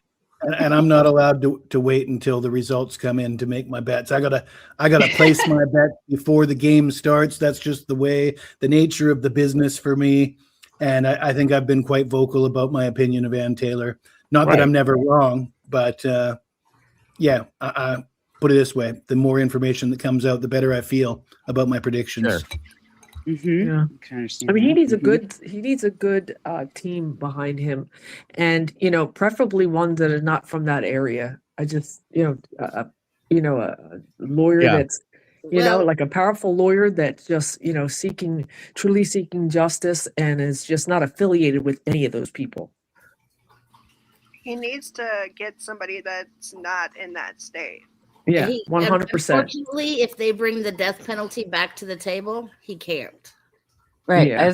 I was trying to look that up, and then They have of course, to be death penalty of course, I can't certified. find. Yeah, I can't find anything about being death penalty certified in like another state and then coming here. If you have somebody from another state coming, like Bicca Barlow did, right? Hawk say whatever. Pro Hawk Viche. Yeah, I could never say that. It's Pro Hawk Viche, yeah. Right. Try that again. They can't be first chair. They have to be second or third That's chair. what I thought. The That's what I thought. person who is death penalty certified has to hold first chair. Oh, that's what I thought. Man. So I'm guessing there's like a list that is certified that he would have like to choose from. Is that how that works? Or Honestly, in Idaho, I think there's 8, maybe 10. Yeah, I was going to say it's a very short list, and I don't think that's fair, though. My God, Eliza Massoff is death penalty certified appellate attorney. So is Bicca. So they can both appellate come attorney back as and well. assist, but neither can be leaded. Right. They have to find one. It's going to be a dude too. I'm disappointed. let them go, like Jesse said, before they even go to trial and do all this shit. Like, I mean, I'm thinking to myself about the conversation we had about whether Bicca actually endorsed Anne's comments now. And I was crucified for speculating about that. And now looking at Bryan's comments about Anne, do you guys still want to bet against that theory that Bicca might not have endorsed Anne's comments? I mean, personally, No, I remember I said personally she may not have, but as far as professionally, she probably didn't have a choice, so she was part of that team. Well, she signed the document, so that is what it is. But that's what I was trying to say is when your boss says you got to sign this document, sometimes you got to sign it when you don't want to. That's what I mean. Put it this way: if I'm Bicca Barlow as of right now, as of today, and I got to choose who do I want to go to bat with, Turvey or Anne, I'm in Turvey's camp myself because Anne's camp's looking in shambles for me personally. Right. Mm-hmm.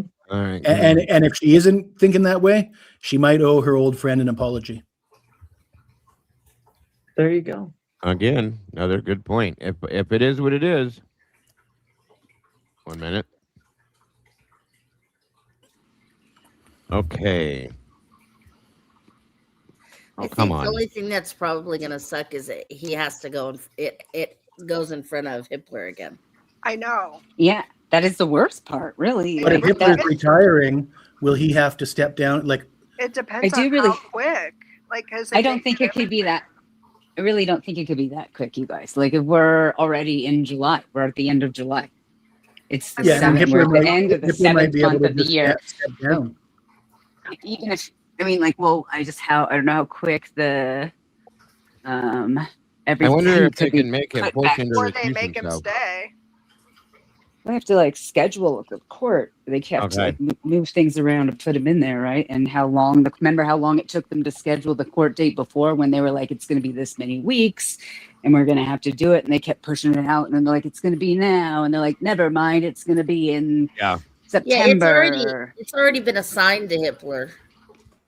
Yeah, I think they're planning. I think they know that Hitler, he's probably going to deny it. I think that's what they're assuming. He probably is. It's probably all he's going to deny it, and I guess that's probably the whole strategy. I don't know that And then much it'll go about. to I mean, federal Kathy, the way Kathy explained it, so he's doing that pro se thing. He's And representing. then it's going to go himself. to federal court. Like if he So denies it, it'll jump up. Right. Which is what Then he has needs. the chance of being assigned an appellate lawyer, is what she explained. She'll explain it better. And then it'll go past him. So don't get all upset, when Hitler denies it. That's probably probably going to happen. I would probably I would be shocked if he didn't if he doesn't deny it. I will be shocked. But you know what? Hitler is so wacky. Anything is possible, right? Yeah. Oh my exactly. God! I can't wait to see his face. Honestly, I literally cannot wait to see his face. I honestly hope that Hitler does deny it, so it does go to federal level. I and do too, but then he we has won't more get to see options it. then. Well, Yeah, with the accusation that he's making, not above the law, but look how Brian's court case went. You don't think we'll get to see it? Not if it's in federal. No. No, But you I'll won't still get to it see in it. federal. No camera in federal. No. You don't think I'll still get to see it? Like I can go in the courthouse still, right? Oh, you might be able to. Yeah, I think you can go. I literally live 2 miles from the courthouse. Well, so, you're gonna have to be like our Hang on 1 minute, correspondent. everybody. I'm gonna go ahead and read you guys can talk for a minute, but I'm gonna read the New York Times article Jesse asked. I have it up here just a minute. But go ahead and finish your conversation. What was that? Repeat? Oh, Yeah, yeah, if it's you're gonna have to be our correspondent. yeah, if it's federal, I believe There's you no can. cameras, Yeah, you can still go. You have the I don't know, I'm no lawyer, depending on Lee. how many spots they have. Yeah, you could go in and be like a car. Well, I tell you, report on it. I went every single day. The only day there was too many people in court here for the Kohberger trial with his plea deal day, and they had to open up a second court. But every single day I was there, it was me and like 7 or 8 reporters and maybe like 3 or 4 students. And like a couple times there were like podcasters, like the marshals called them, that were also there.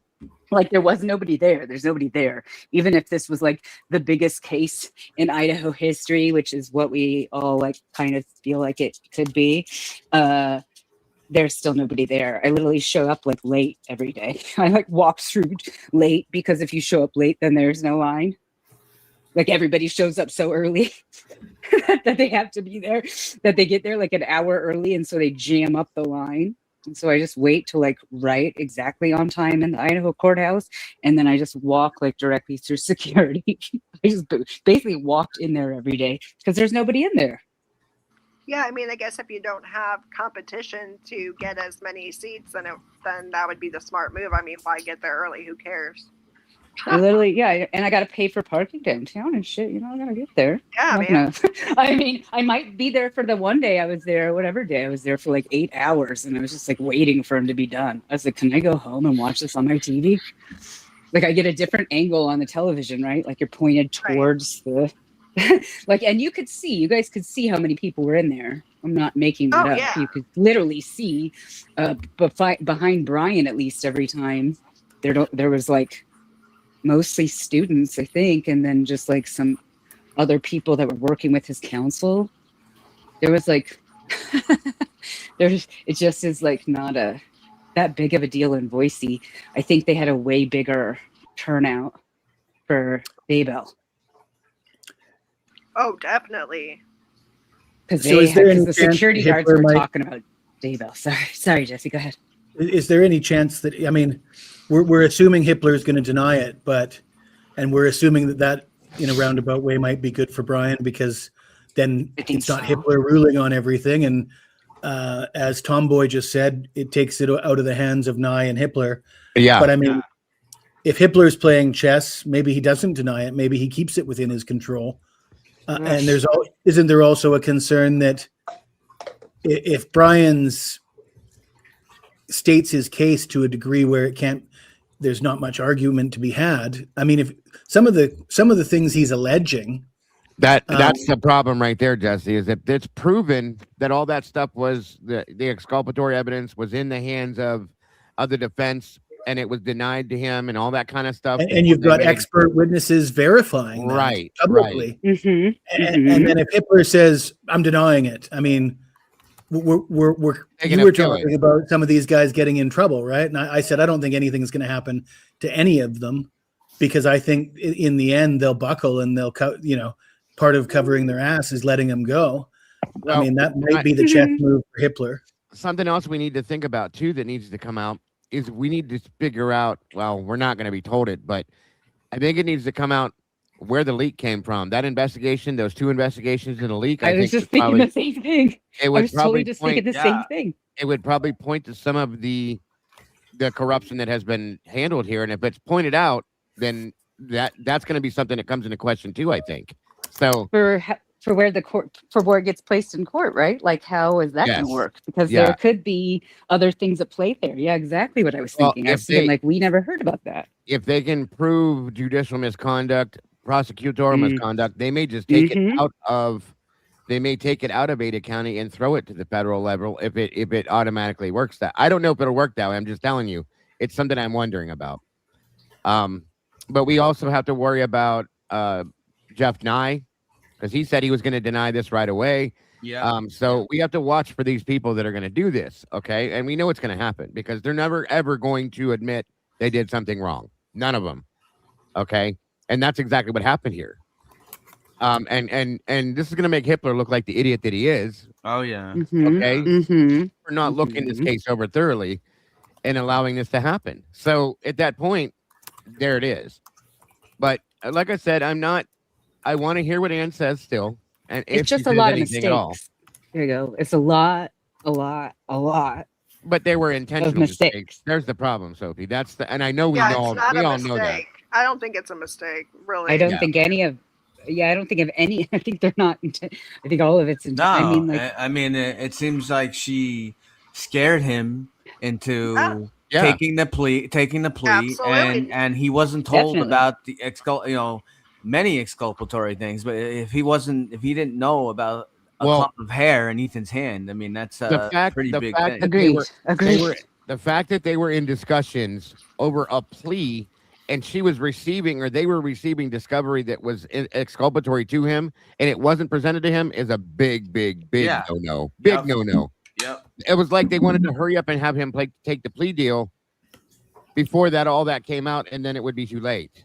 And they just didn't tell him anything, thinking he would never know it. Well, it sounds to me like people were going to his parents saying, you need to talk to your son because this is what's going on, blah, blah, blah. What are you talking about, Tomboy? I can't post anything. It won't let me type anything. It said I was banned. Yeah, it looks like somebody banned Tomboy Charm and removed all her comments. Who? That's what I saw. I didn't hit anything. I haven't hit any buttons. What? Who the hell did it? Tomboy Charm was banned and their comments were removed. Tomboy Charm has been a bad tomboy. Maybe somebody hit it accidentally. Hold on a minute, because that ain't gonna fly for me at all. So hold on. And if we have a mod in here that is rogue, you better figure out what you're doing and get out now before we find you. That's all I'm telling you. Yeah, because it totally will lead you back to whoever did that in Discord. It will. Literally, right? It shows you exactly who did it. It will show us exactly who did it. So don't let us find you before you find you, because it ain't gonna be pretty. Hold on. Let me go into my settings real quick. Nobody better be blocking Tomboy, okay? Nobody better be blocking anybody other than our moderators blocking the people they need to be blocking. Really, sleight of hand is my guess. Somebody. The only thing that a guest can do is report somebody's comment. Right. That is it. Yeah. All right. So she's managing. That's weird. That is very well. It is, but it isn't. It happened years ago when I had a couple rogue mods in here doing their own thing. But that's moles. I've heard of that before. I've heard of people like, what was the weird thing people did? Were they like, were they blocking mods or something? What, Tomboy? Was that in here? You. Sorry. Hold on, you guys. Say it one more time, Tomboy. They said it was you. How? I wasn't doing anything. Or did I? The only thing I did was pull your comment up on screen earlier. And then I pulled you up here. How would you be up here if you were banned? Don't ask me. I don't know. I'm looking. I don't see you in there. It could have been. If I'm so wired today. It could have been because I don't even know right now. Click on your thing. I might have hit the wrong thing, but that's stupid. I've never done that before. Like, don't you have to be pretty intentional, like, in how you do that? No, we've done it. Can you accidentally do that on your own? Yeah, you can totally accidentally do it. It's time to put yourself in the corner. Dago, go get the dunce cap. And I mean, if it was me, you're gonna send me to the corner, at least give me crayons. Right. Off, hold on. I don't see it in here.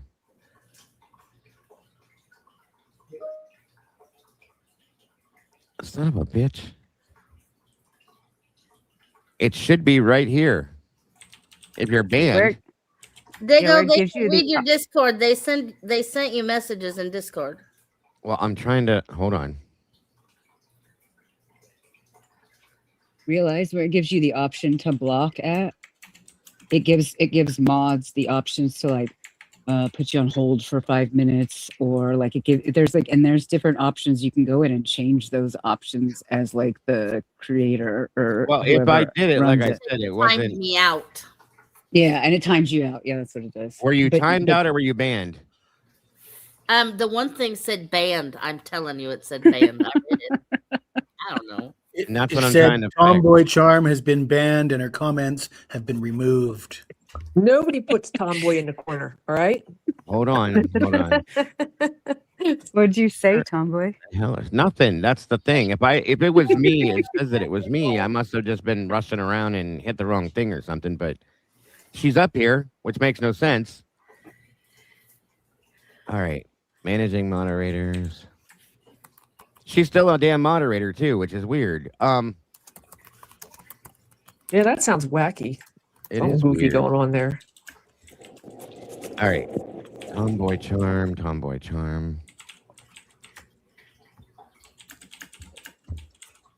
And the weird thing is I don't know how to reverse that stuff unless I go into the settings and pull it out. And I can't find her in there. That's the weird thing. Hold on. I've got a lot of people in here, by the way. That's the problem.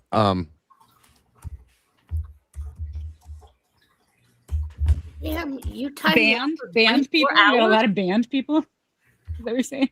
Do what? You timed me out for 24 hours. All right. So you're not banned. You can come back tomorrow. Can somebody fix that? That's why you're not showing up in the banned list. Does somebody know how to fix that? Because I don't. I'd have to look it up. Any mod should be able to do that, right? Any mod should be able to take you off that. SRB, do you know how to do that? I thought they've done that before. I've actually ended my show before accidentally clicking something too fast. So I don't doubt that I did it. I filmed a whole show before in here in StreamYard, like an hour and a half of talking with mods and everything, and Rachel and Kat K were there, and then you're not. As long as I'm up here talking, I can. I guess. Yeah, but I don't want you. I want you to be able to post in chat as well. You're not banned. We need you. Thanks, Jeeves. That's another statement they made. It's the second one. The G's? Yeah, hold on. I'll pull that up. It I just want to see if somebody can fix this. It says you can reverse it before 24 hours passes. We should be able to. Yeah, it says you can. I'm just trying to find out where it's at. I'm just trying to figure out how to do it, how to reverse it. I'm going to tell you what I got in front of me. You ready? Okay. Okay, so you open your YouTube studio on you're on a browser or computer now anyway. So this is to open that. And then it says, when you go into your settings, in the left menu, you select community. And then it says, you scroll down to the hidden users box where the blocked username is. That's where I was. She's not in there. Click the X next to their name to remove them. Yeah. And that's for that. But now you're saying, what is it? What is this timed out? Is it a timeout? It's a timeout, which I've never done before. Actually, I usually just ban people. Should be similar. All right, I'm looking right now. It might be under the StreamYard settings. Hold on. Sorry, Tomboy. It's all right. Let me check here. Oh, wait a minute. Who the hell are these people? Holy shit. That's a lot of people in there too. Nope, she's not in there either. So where the hell does the timing out thing come into play? Oh, so if you didn't say, for instance, if you accidentally chose hide user from the account, because you can hide them too, but you accidentally chose the timeout, then they said that now that I'm looking at this, it says that it expires on its own and there's no way to reverse it.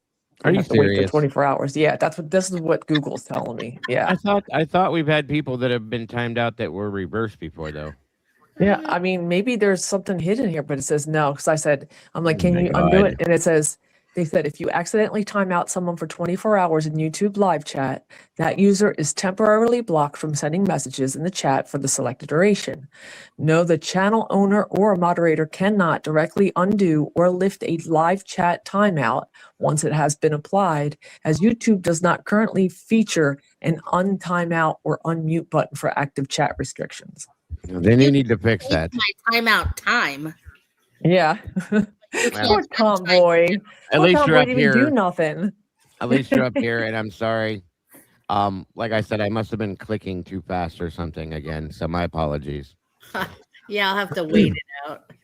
I'm sure it'll, as long as you're up here, you can speak though. So Yeah, at least you're still up here. I'm glad for that, at least. I'm glad you can still be up here after being timed out, obviously. It worked. Look, did it come up? Oh wait, she's talking in chat. What do you mean? So how did that happen? Two victories It was today. probably a glitch. That might have been that might have been a glitch then. I was thinking that the whole time because every Oh time no, it's the Illuminati, it's the government, it's the deep I state. Stop, get out of my head. Like I literally was just goofing around with that idea. Like I was just like, what if somebody like was like mysteriously and like hiddenly like was rogue and just kind of messing with the channel? Keep typing, Tomboy. I want to see if it still works, because that means it is a glitch, because I didn't think I did anything. Yeah, I thought it would be a glitch the whole time, especially like the way you couldn't see it. Like that's what made me think it was a glitch.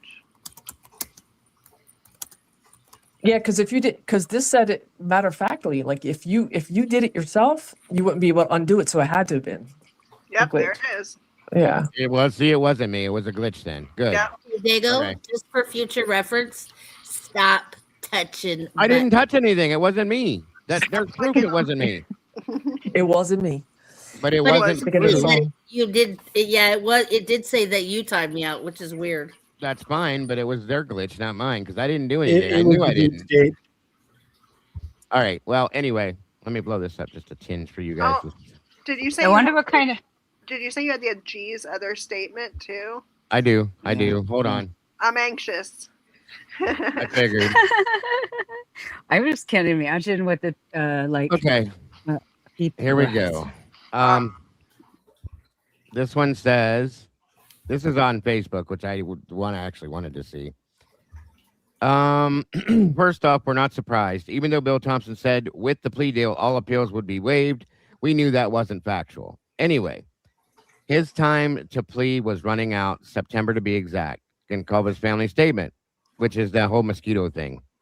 That is what Kohberger and his following have become to this family. We read Mr. Baker's story, and he must be so proud of himself for speaking with Mr. Kohberger, because the story didn't have much else in it, other than a guilty man claiming he's innocent once again. Nothing in the story or in Kohberger's statement does he allude to the fact that he did not knowingly, voluntarily, and intelligently admit. Yes, it does. It says, I am innocent.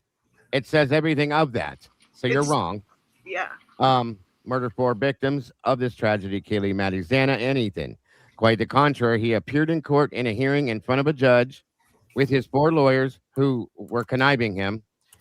He did this after deciding not to leave his fate and the facts of the case up to a jury to decide his guilt, because they talked him into it. He never cried wolf or claimed that he was uninformed, pressured, or that there were issues, because he didn't know about it then. Where's the rest of it? With the discovery, again, he didn't know about it then. And that he had his counsel he had for 2 years that he thought should have been challenged again, because he didn't know what they were doing. He admitted to guilt and asked whether he actually was guilty. He said yes, because he didn't know any better.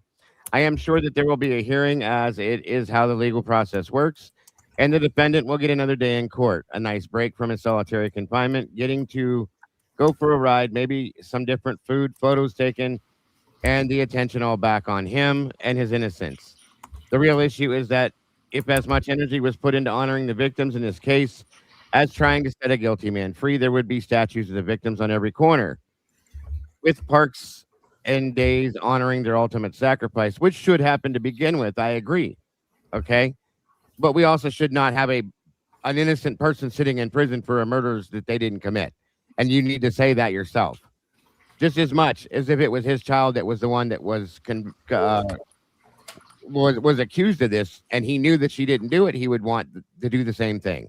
100%. That's just how that works, period. So He can't legally go to trial again, right? You're wrong.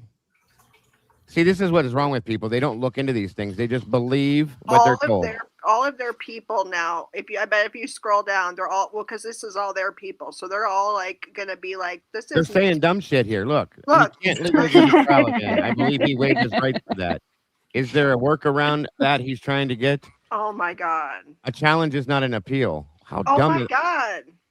And I think it's kind of obvious he's doing all this suddenly with the Netflix documentary coming out because what happened kind of coincidence. See what I mean?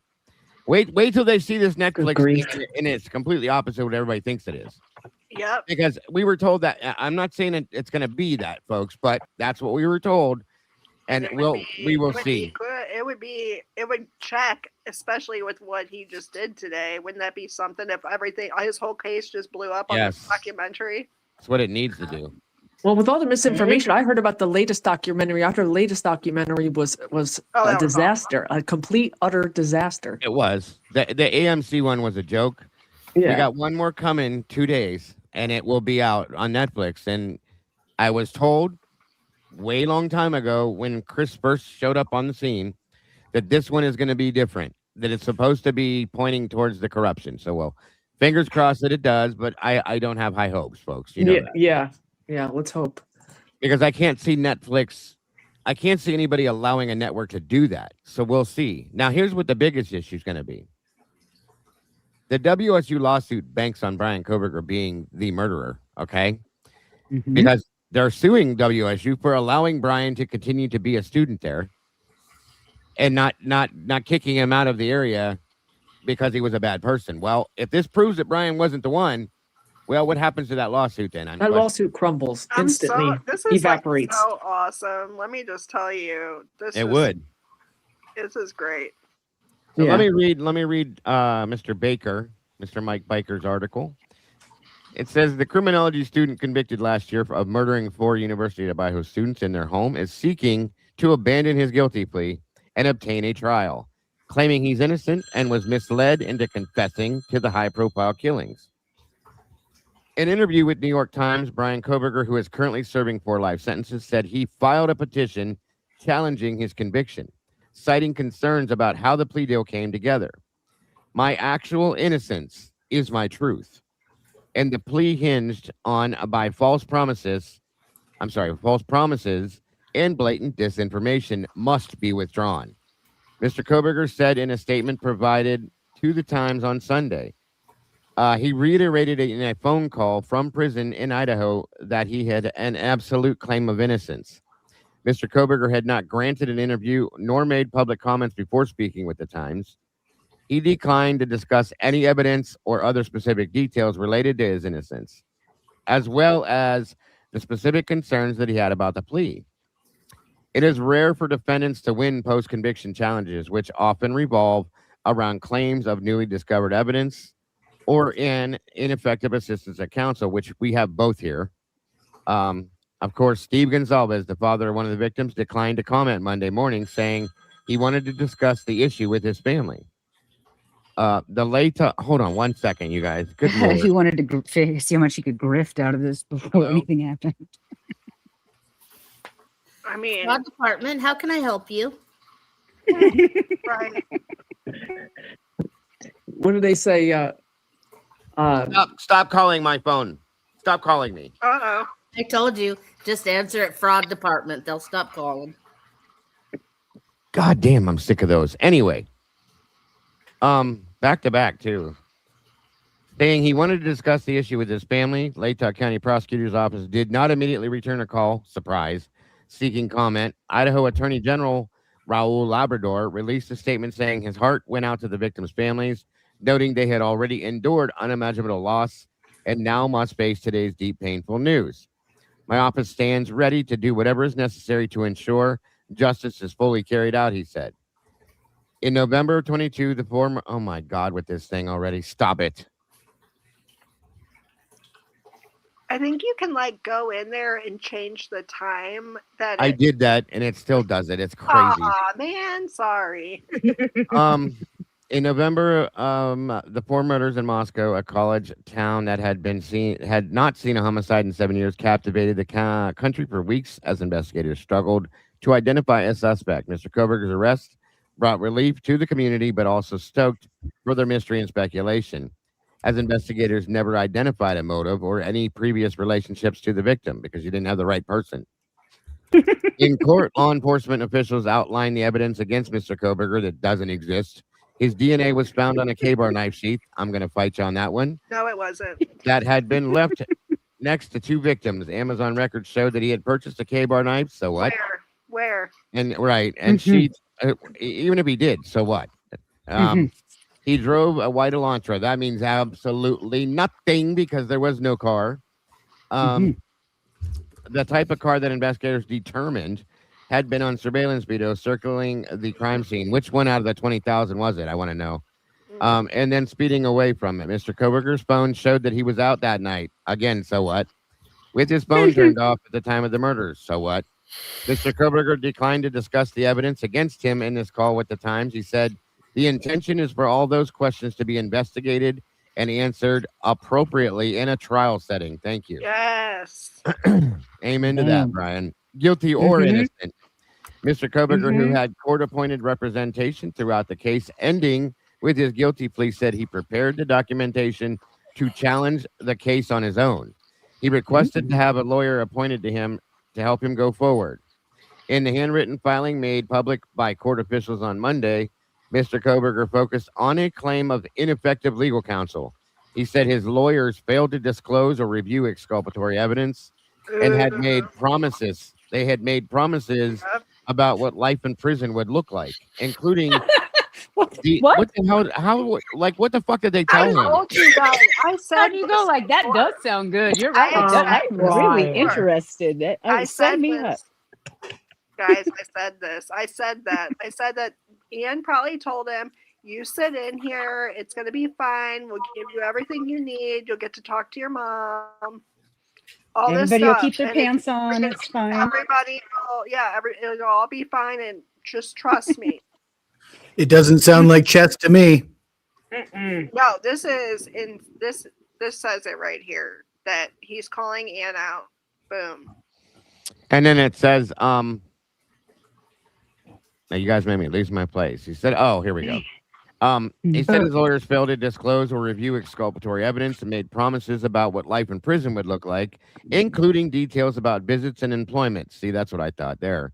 These pledges, he said, had induced him to agree to the plea.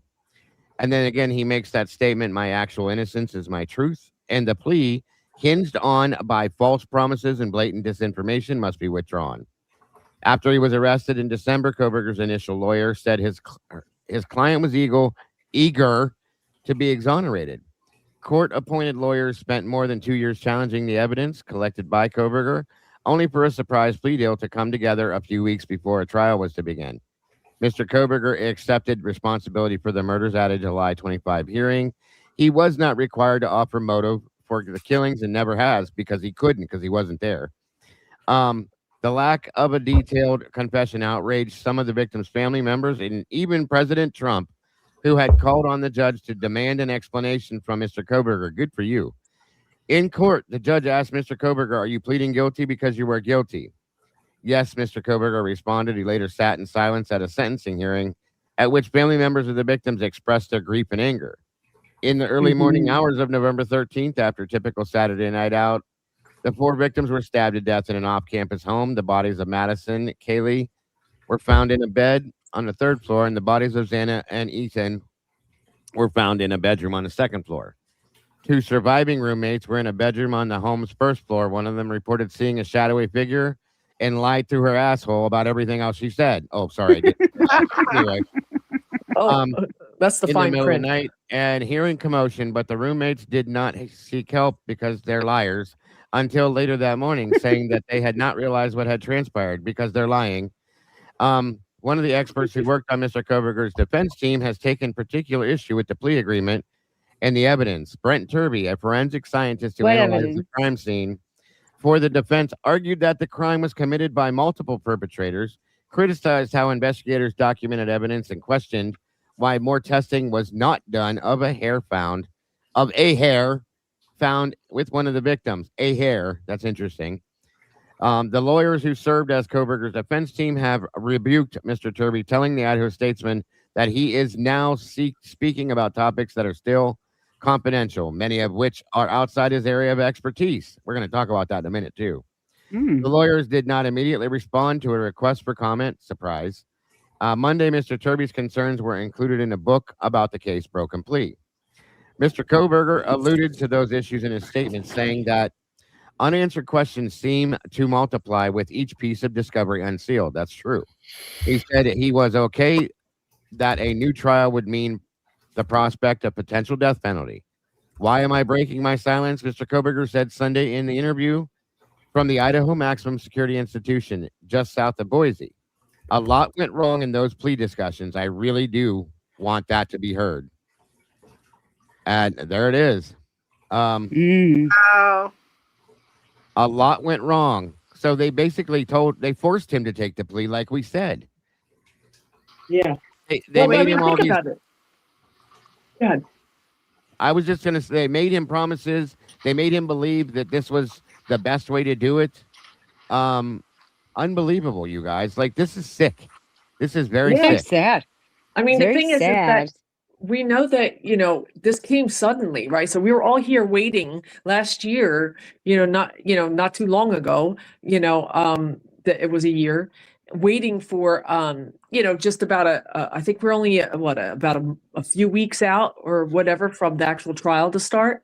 And all of a sudden, he's like, I'm innocent. We're with him. Okay, let's go. Let's see this. And all of a sudden, blink, like it just came out of nowhere. Like it was like a bomb. So let me came out of nowhere. You need to get cushions for your chair, Jesse. Jeez. Getting old, bro. You're getting old. Hey, JC, good to see you. Harry Potter, good to see you. TK or KT, good to see you. Thank you, Daisy, very much for that. I know there's a lot that I've missed in here, you guys. I'm sorry. And I will catch up with all those towards the end. But here again. I'm really curious to hear him explain what they said to him at the plea hearing. I really am. Me too. I think I'm starting to wonder if it's possible that Thompson we know Thompson went to the defense with the plea deal, first and foremost, okay? I got to wonder if there was a private conversation had behind the scenes where they said, hey, this is going to work out good for both of us. Let's do this, this, and this. Yep. I mean, the way this is reading, you guys, come on. They wanted that death penalty removed. That was like, I feel like that was more of an objective for, the defense than it was to actually prove his innocence. She was fighting that, like, in many, many hearings, they were trying to get that death penalty removed. So, yeah. And I mean, I can get that. I get it, to a point. But I feel as though when that came into play, it was accepted way too readily. I mean, the defense. Yeah. I feel like, look at what we're seeing right now. It's like, this was a game of poker and the whole time, the prosecution's been bluffing, and it's like, I feel as though the defense did not give it its due process and time for more to be revealed. I feel like it was just a desperate move that I feel as though was really not the right move. In my opinion. Of course. Yeah. I wanted to see what, hold on. Somebody said something was going to happen in 2 minutes. I'm trying to see what they're talking about over here. What was going to happen in 2 minutes, Beck? And then I wanted to run this Fox News alert. Let you guys see this real quick. This is how I found out. My mom was like, "Are you watching Fox News?" I'm like, "Of course not." And she was like, "Well, you need to turn it on." And I was like, "Okay." And right. And I started screaming, and I was getting my hair done, and I never do anything. And today of all days, so I was like flipping out. My hairstylist doesn't understand. I love your answer. Of course not. What's going on? I had people popping into my Discord saying, you need to get your ass into Kim's live right now. And I'm like, okay. And just so happened upon it. I went in there and like Kim was dancing up and down and people were all over I'm like, what the hell is going on? Yeah, and that's why I was having FOMO because I was getting my hair done and I was like, I'm not here. That's why I wasn't even here when you guys first started, because I was like, oh my gosh, of all days. Yeah, I happen to be on it. Like I'm working, and sometimes I'll go through because I'm looking for something to listen to or see if one of you guys are on, whatever. And then I saw the Kathy Indie Zone, and I was like, oh my god! I saw the headline, and like right away I jumped in, and I was like, oh my god, I was like freaking out. I did not expect to be talking about this today. No. Oh, you're canning pickles. Okay, all right. Let's see. Breaking just moments ago, the man convicted of murdering 4 University of Idaho students in their college house back in 2022 wants to take back his guilty plea and get a new trial. Bryan Kohberger says his plea was made on false promises and wrong information and claims he is innocent. Kohberger is looking to use post-conviction relief and is arguing he had bad counsel. We're going to have more on this breaking story when we get it. This is breaking details into us right now that he's looking to take back that guilty plea. We're waiting on any brand new details to come into us right now as this is breaking. Obviously, this is just a horrific time for these families as they have been following every detail of that courtroom drama. Let's bring in Donna Rotuno now. Donna, can you... Guys, please, as your way through the door, please hit that like button. It really will help me out a lot. So please and thank you. Please jump on in here as I can only imagine. Come up there so you can demonize Bryan before he gets out. Knowing that I'm sorry? I said, whoever they pull up here is just going to demonize Bryan. Go ahead. More than likely. Yeah. Let's see what they have to say, Fox News. Right. Yeah, well, here's my thing. It's like they make it like it's sad. We all feel sad for the families, but it's not Bryan's fault. Our hatred should not be towards him. It should be towards the system. All right, Tomboy. Be careful. So should we not all care about Bryan's family as well, who's also lost a child in a different way? I have been advocating for them from the beginning. Absolutely. 100%, yes, ma'am. 100%. Yeah. Absolutely. Yeah. So they make it look like that now Bryan's bringing even more heartache onto these families, and it's like it's not his fault. People are locked and loaded. They're locked and loaded. My statement earlier was based on that completely, 100%, Sweet Pea. It is not him. It is not him doing this. It is Latah County, Ada County, Moscow PD, the prosecutor's office, Judge Hippler. These are the people that you need to be laying your pain down to. Okay, yes. These are the people you need to be going after. They're the ones. I want to know who the leaker was. It's the leaker. Who was the leaker? That too. Yeah, absolutely. Absolutely. So I'm sure Fox is reporting the same thing. This man is looking to take back that guilty plea. Your thoughts? Yeah, it's really unbelievable, Sandra. And at first I heard it and I thought, well, how can he do that? Usually there's a time frame in which you can file these types of motions, and we're far past that time frame. But apparently I've been doing some research here in the last couple of minutes, and in Idaho, there is no time frame that you have to show. I think the wording was a manifest injustice in order to have your plea taken back. And so that's a very high bar, right? He's going to have to show that there was something so extraordinary that got him to take this plea, and that there was an injustice that happened because of it. So I think it's a high bar, and I think he's going to have a difficult time doing it. And I would be very surprised if the judge allows it, because the judge is going to say, I went over all your rights with you. We went over them in court painstakingly. Remember, they had an entire a day set aside to take the plea. And so it was a full day of plea. And my daughter's boyfriend was very good friends with Xana, and he is in the new Netflix documentary. Welcome, Boss Sauce. Thank you for joining us. There is no way that these roommates didn't hear this tragedy happen, and there is no way one person did this. Amen, and thank you for that comment. 100%. That is exactly our belief. Yeah, exactly. Unless that one person was Dylan on a lot of drugs. Yeah, well, I mean, just saying, but thank you for making that statement. So I'm glad to see that there are people there that know what we're fighting for here, folks. I'm glad to know that. And I'm glad you're here, and thank you and welcome very much. As like an Idahoan who actually pays attention to what's going on. We need to see more of that. We need to see more of that. Absolutely. Yes. You know, I think of it like this too. It's not just an army behind, supporting the cause for Kohberger, but we're an army now for justice, true justice. And, and what that looks like. And, because again, it could have been either one of us, it could have been one of our loved ones, and, I know for sure that I would want someone, if I was in his shoes fighting for me, so, I mean, if it's going to affect him, then who's, to be discriminated against? No one. His constitutional rights were 100% broken, and like his exactly. Not to mention so many things. His Fourth Amendment, like so many things were broken here that like it does affect all of us. It's currently affecting all of us, anyways. Absolutely, it can continue to affect all of us. Mm-hmm. Definitely. Mm-hmm. Absolutely. It sets precedence. So when you talk about like Hunter and Garza not being the same, they can both be brought to, it's like I could bring both of those to court. I could write those both out and bring them both as backing of what I'm bringing to court for this plea deal. You don't have to throw out Garza to keep Hunter.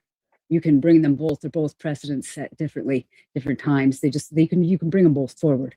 Like it's going to be up to the judge who it's going to be. Remember what I said to you guys? Was it yesterday? I think it was yesterday when I told you, I think this is just a feeling I've had, that I think Bethany might blow this open.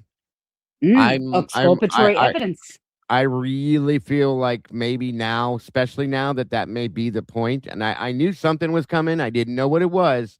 And then yesterday, that whole like wave of feeling came across me about her. I got to wonder at this point if she's going to be subpoenaed, if this all comes down to it, and that she's going to blow it out. You know what I mean? Yeah. Mm-hmm. I think that people like her, that maybe want to say something, but don't feel they have enough of people to support them, Yes. When you have so many people like you, Dago, and all of us here that, and across the board, now it looks like I said, like a big army, of people. Now it's not just like a few select individuals who are talking about what an injustice it is. It's a whole bunch of people, and it's very public. And I think with that, they may be encouraged, I think maybe hopefully in the near future, to be supported in, coming forth with the right information, Right. Agreed. I really Absolutely agreed. Because we'll support them too, because it's in the name of justice and truth. And we all want that. We really all want that. 100%. That's exactly why we're here. Just so you guys can hear, in case you haven't heard what our friend Pav has to say, you should enjoy this. Bryan Kohberger has reached out to the New York Times and gave an actual interview. And what did he say in that interview? I think a lot of apologies should come Pav's way, because I believe I am the only person who has consistently said from the time that the plea deal happened to this very day that the Kohberger defense team, Bryan Kohberger himself, had a plan all along, and this day would come. And you know what? This day is here now. So to all my critics and haters out there, take a step back for Pavi Swami. The actual, this is I don't have a New York Times subscription, so I've got to read the second-rate article from the Statesman. Actual innocence is my truth. A statement by Bryan Kohberger himself now wants a trial, per New York Times report. Kevin Fixler had to pull up his little panties to write this one. Almost 13 months after he pleaded guilty, Bryan Kohberger claims he's innocent and says he will fight his conviction for killing 4 University of Idaho students. For a New York Times report published Monday, Kohberger provided a statement and interview for the first time since he was sentenced to 4 consecutive life terms in prison in July 2025 and dating to when he was arrested on suspicion of the unalivings in December. He has spent just over a year in segregated lockup at Idaho's maximum security prison south of Boise. My actual innocence is my truth, and the plea hinged on by false promises and blatant disinformation must be withdrawn, Kohberger said in a statement to the newspaper Sunday night. Kohberger said it to the newspaper Sunday night. My actual innocence is my truth, and the plea hinged on by false promises and blatant disinformation must be withdrawn, Kohberger said. Take that, you guilt and haters. As part of his plea deal last summer, Kohberger, 31, accepted no chance of parole, waived his appeal rights in exchange for avoiding a possible death sentence if he took his capital murder case to trial. But like all prisoners, he maintains the right to ask a court for post-conviction relief, an appeal action that cannot be signed away, including on potential arguments that he received inadequate legal representation during his original prosecution. At the change of plea hearing in early 2025, Kohberger endorsed his public defender's oath in court before Judge Stephen Hippler of Idaho's 4th Judicial District in Ada County, acknowledging the legal team led by attorney Ann Taylor had performed to his satisfaction. But a U.S. Supreme Court decision in 2019, Garza v. Idaho, affirmed that the defendant can always appeal certain Sixth Amendment grounds, regardless of whether they previously agreed to waive those rights. Man, get out of here, statesman. I wouldn't give you a nickel if you were, Anyway, I'm going to make a long story short here. Forget this whole stupid article. They're going to get into how much it's already cost taxpayers at this point, which we know they were setting it up to do.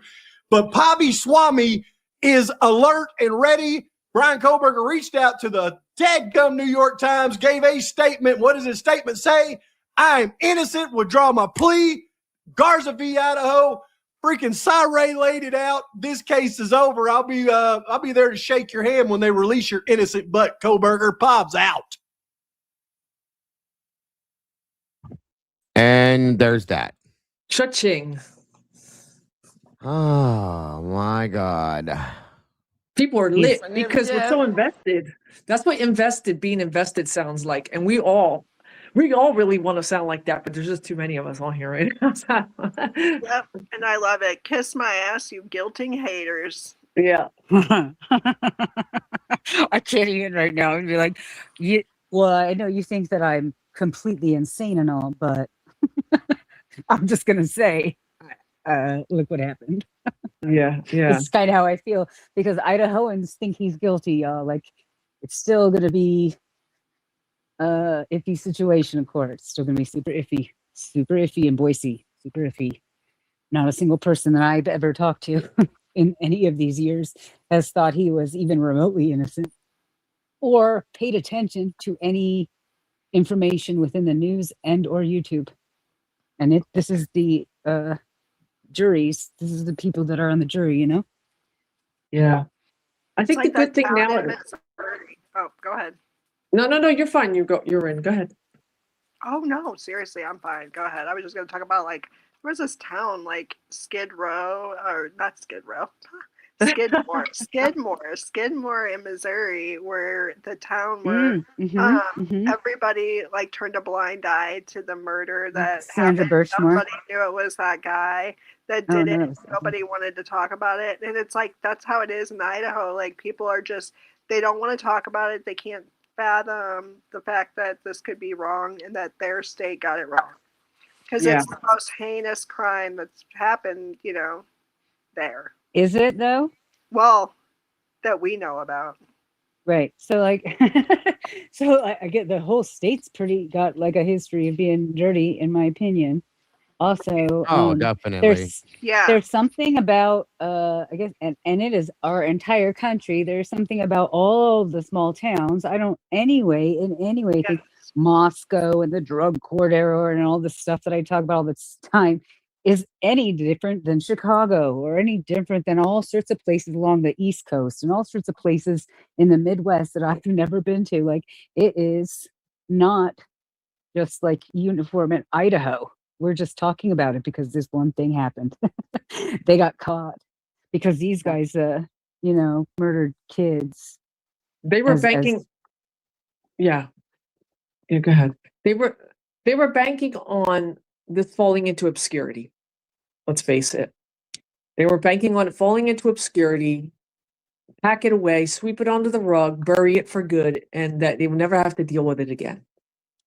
But they were wrong, very wrong.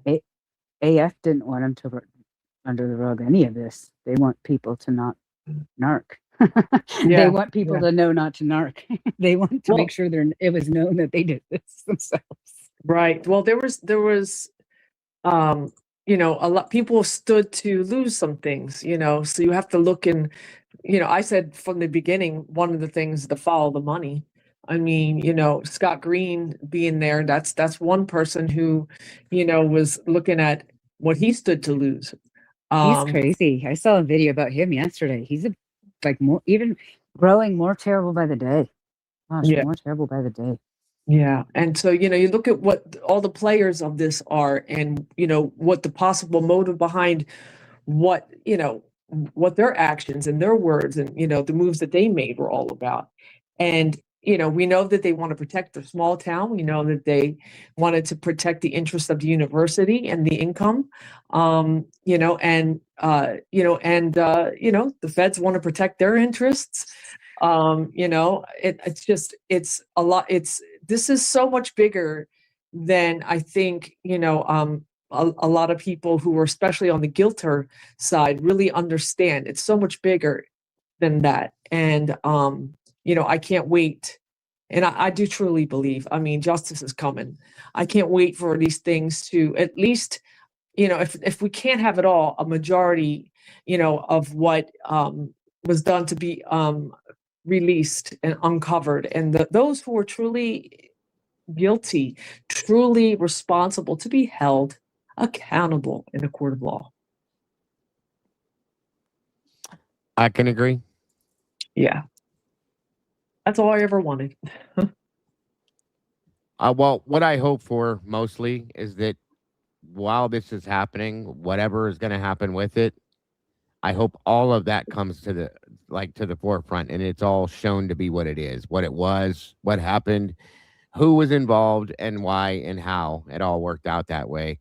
And I mean, if it comes to be that Ann Taylor was on board with the prosecution, then so be it. You know, unfortunately, that's not good, but then that's what it is. Or, like I said when this first hit, is it possible that this might be the whole plan, her involved in everything? If that's the case, the only problem I have with that is that why would she put that? Why would she scratch her name like that? If that makes any sense, do you know what I mean? Yeah. Why would she be like a sacrificial lamb? You know, when she stands to lose a lot too. Right. Why? How do we know she's not? No, and this was that's what I presented to mean. me. How do we know she's not part of like? Yeah, I see. Okay, yeah, we're both just go to the same place. I think that like, how do we know she's not part of the wider spectrum of said Aryan family? She's from there. She's from here. She's done all these things. She's a white lady. Like, how do we not know? Like, we don't. She jumbles around in that anyway. And if you look at it from a perspective like that, she's protecting them by allowing somebody else to take the take the blame. She's protecting them. They protect her in the meantime. Can you still those sorts of things? Right. Can you still? Oh, you're driving, so you can't type anyway. Forget it. No, tomboy. Yeah, I'm still trying to. I was just gonna. I forgot you were driving. I was gonna say, can you still type in chat? Because I'm trying to figure out how the hell that whole thing happened. Because there was, if you were timed out for 24 hours, you wouldn't be able to be in chat. All that's, it's just weird. Something's not right. But anyway. Yeah. Well, is it the stream? Is you can talk in chat now, Tomboy?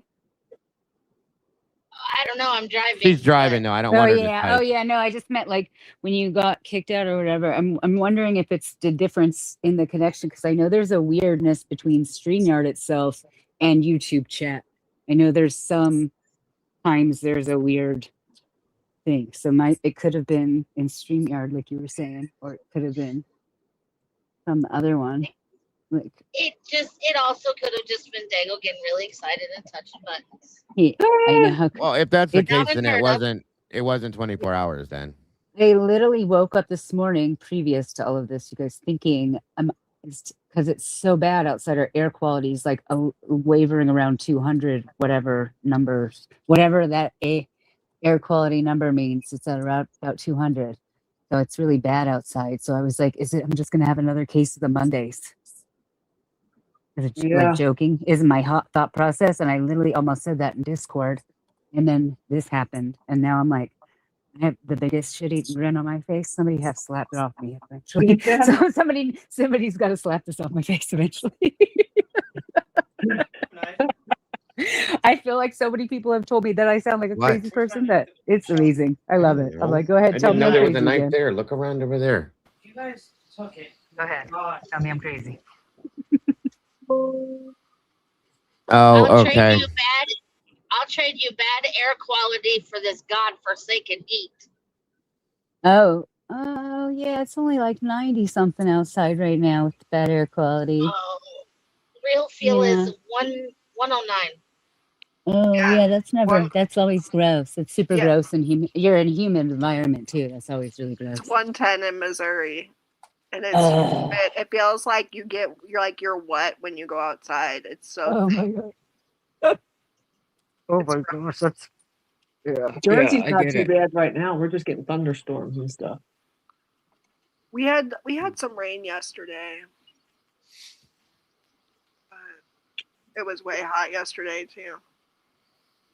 We haven't had rain in days. Yeah, I'm like, I'd take it. Like literally I can like see outside. I can't see the foothills.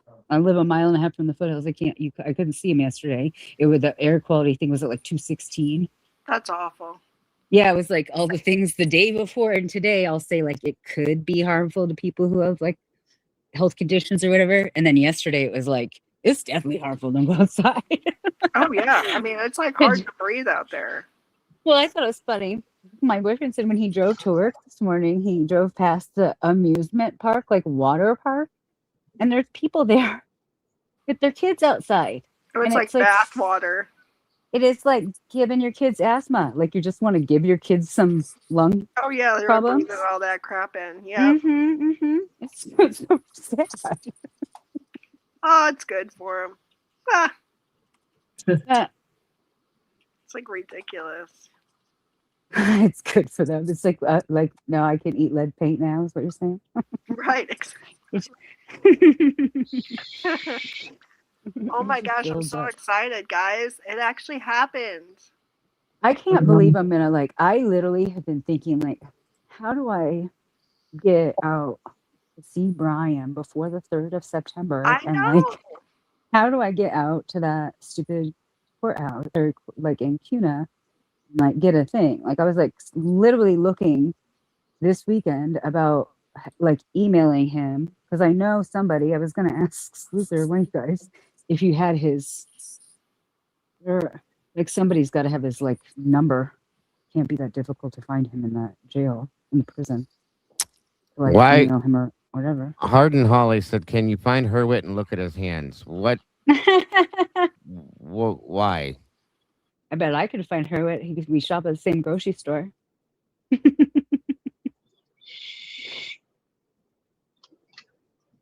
Who's that? Josh Herwit? The other guy on the prosecution who came in. Oh, okay. He was a special prosecutor that prosecuted all the most of the Aryans. Okay, I got you. I said druggies. I said druggies like it was 1986. Druggies. Same thing. You know what I meant. But it's wild, right? So he looks like a child in person too. I bet he's got to be younger than me, but literally I've seen him now twice. I'm waiting to see him again because I think next time I can talk to him and be pretend we're friends. That's funny. Be like, hey, friend, I haven't seen you in a long time. That's super wild. Sophie, when you were talking about, they can have Garza and Hunter at the same time. Can they not present them both in court documents? Can they not line them up and be because of this and also this was the previous precedent? Can they not do that? Well, Garza it's Garza v. Idaho, so that's state. Hunter is federal. So yes, he can use both. Okay, that's what I thought. I thought that when you look, because when I think about what you don't just present. I mean, you're gonna have to pull up all the cases. You want to have every precedent set when you bring it to trial. We have all the documentation, all the shit when you go to the court. Excuse my language. All the stuff that you have to go to the actual library to pull out. All that stuff that is the stuff that all the paralegals have to get. That's all that stuff. And That's all those things. You know, in Bryan's statement, he said that, you know, there were threats. Yeah. It probably wasn't just to his family, but I'm wondering if Ann Taylor, something wasn't said to her. I wondered that too. I definitely did, especially when the plea deal dropped. I was like, I wonder. Well, because it says allegedly by IDOC, which is the Idaho Department of Corrections. IDOC, yeah. Yeah, that's that's a good point, Tomboy, because that's what I was wondering too when he made that statement about IDOC and all that. And remember, who brought that to our attention, Tomboy? Do you remember that somebody had stated that the defense team had claimed to do a walkthrough of death row, and then they came back and said all that shit to him and scared him into this? That right? Turvey. Exactly. There you go. I couldn't remember if it was him, if it was Whitcomb, whoever, because we've had so many people. But yeah, there it is. And he says it right in the statement he made. So it's like they were trying to scare him into, if we don't get rid of the death penalty, this is what life is going to be about. Yeah. Blah blah blah. You know what I mean? Well, I'm wondering if they don't do that to all death penalty. You would think they probably do. Yeah. I watched a documentary one time about a guy who wanted to be put on death row because he said there was better quality of life on death row. You had your single cell to yourself. You were probably never going to get put to death. It could be 20 years. You were going to have people weren't going to bother you. You had less chance of getting raped in the shower. All sorts of things that were you're on a totally different cell block. You're not in the same prison building as everybody else. I mean, it was really interesting. Yeah. It was a really interesting documentary. It was not. I'm pretty sure it was on HBO. I think it was. I think that it sounded like they just try to remove all hope of there ever being any type of exoneration. I think them saying, listen, there's just no hope in fighting anymore. Forget about it. Everything is stacked against you no matter what, even if everything you are was stacked against him. Everything was stacked against him. And it's truth. In that part, it's truth. But the way that it was worded to him is that's what he was stating is kind of interesting. He has to word it in a special way for it to be effective, His attorney set it up like that for him, and set it up like that for him, in my opinion, and every word she said in the last couple hearings before the plea deal. I just got this. She came in and they were just getting, and she complained about not getting discovery. She said, I'm still asking for this information, Your Honor, and I'm back again. And here's another document. And we could go through all the things month after month. And she said, I'm still asking for discovery, Your Honor. I'm still asking for discovery, Your Honor. It was like they pushed her into it. They forced her to do it. Do I think Anna's an amazing attorney?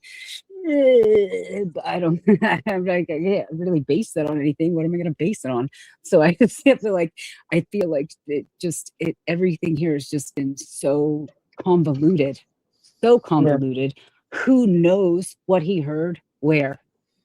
Who knows who he talked to? Who knows if he had people in the courthouse who were telling him to go screw himself, or we're going to get you, sucker, or whatever. Who knows? Yeah. But I removed all hope from him. Like I'm saying, if he doesn't know any better on that end of, defense or in law in that respect, he's going to try to believe whoever has been appointed to him. It's like, how else do you get to that, right? But I think that if the evidence is stacked against them, or if they're saying that it was, or the way that they're pushing this, because I think you have no idea that it doesn't matter. The jury he got he never in a million years, out of the jury in Boise, Idaho, never in a million years would have found somebody to a jury that would have he would have been in court for another 20 years. There's no way they would have found him found him innocent or even anything. He would have not had a fair trial here.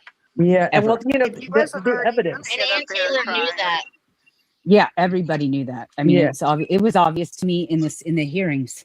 He was never going to get a fair trial. You could see the snickering. I could see the people who are in there and the eye contact and all the shit that's going on behind transfers and stuff like that are going on in that courthouse. And you're here for the Kohberger in case that guy's guilty. Yeah.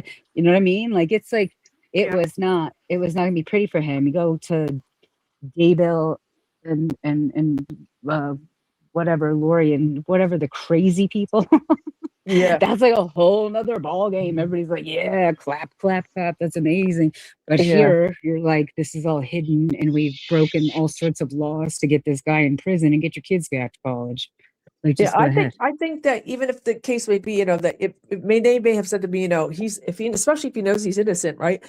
You know, it's not that the evidence is stacked against you. It's more of like, okay, there's just so much that they can use against you that, you know, because we haven't had time to defend you on whatever they're keeping back from us. Because we know there was, like you mentioned earlier, you know, that there was a lot of things that, you know, Anne was evidence that she was trying to get released and kept petitioning for release, that they were not, you know, she was filing for release and they were not releasing. So she can't defend what she hasn't, you know, gone through and reviewed. So, you know, she was thinking, I can't defend you and I really don't know what they have. And at this point, at this juncture, I'm not going to be able to get to it, you know, in a way that I feel I can truly defend you. So you might as well take this. At least you'll have the death penalty off the table. That's the way every time that's said is literally in all of the court documents. Yeah. Every time that's said, you could just go through and look at all those court documents starting last January, and go through every couple times court documents are released and everything's not sealed. All the documents, a third of those, maybe less than that, maybe a sixth of those. Not good with math. Congrats, Lily Rose, on 30 months. Happy Dago anniversary. Congratulations, and thank you for being part of the family. Awesome We sauce. appreciate you Awesome sauce. very much. Yeah, but for sure. So I'm just happy. I'm really happy. Like I was in my kitchen on my lunch break and I was like, oh man, I was so happy. It gave me like a little bit feeling of relief. Like some of that tension was able to release a little bit, like, okay, is this going to go in the direction that needs to go? You know, at least it's something to kind of hope for at this point. And we were all hoping he would do this because we know the time is getting short. The first deadline passed. And then that whole Hunter versus what was it? I forget. That Hunter versus the state. Yeah. United States. Yeah, that all you know, came into play, and I think that it's just a matter of the right timing, and you know, thankfully, because the timing was coming up, he only had like so much longer, only had so much more time to say anything. So I think this is great, and this is exactly what we all wanted, you know, at this point, and we were hoping he would do. So this is very good. Today is a day of celebration. Yeah. I want to know, Dago, I have a question. Before we had this marvelous announcement today, were you going to go back over? Wow. Were you going to go back over Yessie stuff? Were you going to be like, Gray Hughes is already out here calling Bryan a nutburger, trying to say that he's doing this and doing that already. I knew that was coming. You already know. They got to defend their narrative. You know, they got to defend what they, you know, what they're locked and loaded about. You know, so of course they're going to come out with a rebuttal. You know. Well, and I'm just as excited as everybody, but one thing we still got to remember is this has to be approved, and all of that fun stuff has to be, you know, we have to get to that point, and hopefully it happens, you know, and we'll see the truth here come out. So I hope so. That's last the biggest time I got thing. too excited. I was too excited last time and it didn't happen. Right. Dago, that's one of my questions: is how likely is this to happen? Well, Thank you, that's kind of what my thoughts was I was sitting here thinking about it, trying to, and if it's able to be proven in some aspect that the statements he's made, you know, that there was discovery that he was never shown or told about, that is exculpatory to him, that he was never presented any of this, I think that should be, again, I don't know how this works, but you know, I'm not gonna sit and say I do and I don't, but what I would imagine is if it was withheld from him and he can prove that they never showed me this, they never told me that, I would imagine that part of it should be easy. If it was something like he's stating that during the plea agreement, there was discovery being presented that he never had a clue about.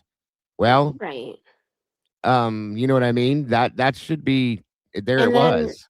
And then also, what does this, if he does get a new trial or whatever, what does that mean for the prosecution? I don't know. That's a good question, JC. I mean, if it does happen, if I was Bill Thompson, I'd be shaken. You know what I mean? If what? Say that again, Jace. If I was Bill Thompson and this does happen, I'd be shaken. Agreed. I agree. But my question is have they gone through this before? Okay, sweetie. You know what I mean? Has he been through this type of situation before, God, and how was can't it hear handled? you. That would be interesting. You might have to go down and come back up.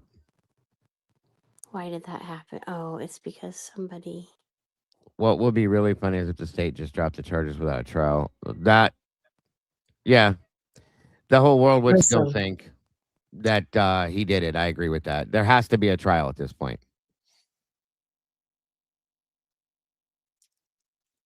Do you think, and I'm curious as to what you guys think, do you think that if this does have that potential and it goes near, to have the trial, do you think that the prosecution will try and move away from that? I know you said that they might just drop it, but do you think that they would try to move away from another trial, and actually having a trial? Well, I don't know. And here's part of the problem. This might come back, it was stated already, to bite them in the ass, because Bill Thompson made a statement at the end of this that said, we can't put Bryan in the house. Yeah. And Absolutely. Okay, so he made that statement. One, the lead investigators made the statements that they were, no matter how hard they wanted it to be true, they could not find a connection to Bryan Kohberger to the victims. So that's another problem. So we have two things here, and then a lot of the stuff that was stated is, I guess we would call evidence, has been backpedaled on since. And then we have these other statements from experts, so on and so forth. So I gotta wonder, how's that all going to play out for the prosecution? Now, if he gets his trial, if he gets to that point and he gets the trial, that's where I think that'll all come into play. But that's what I'm wondering. I'm wondering how that's all going to play out. If they're going to, obviously, we know that Hitler's going to fight this. He's not going to admit that he was wrong. And then the prosecution is going to fight this. They're not going to admit that they were wrong. They never do. Even in cases where I've seen people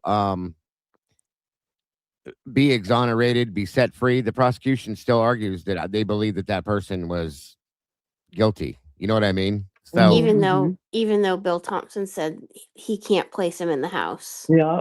That's what I'm saying. That Is this, might and bite is him a it little gonna bit. is it gonna go federal? I mean, It really almost has the to way with all the information released, right? Depends upon what Hitler says. Depends. That's what I mean. I think the way it was stated, that is, if it's denied, he can appeal it, and then it will, then it would jump to federal court. I do believe that's how it was stated. wouldn't that almost be better? That's what I said. I hope in a way that it is denied, and that way he can get out of that court area, that court setting, and head up a little bit, another level up, and hopefully that would help him more. Yeah, That's we what I'm wouldn't be able to thinking. see it live or anything, but at least we Yeah. gotta kind of not be be right. selfish there. We want I'll what's be- best. I'll be right back. Okay, Dago. I'm still just thinking, though, like, oh gosh, I lost it. I'm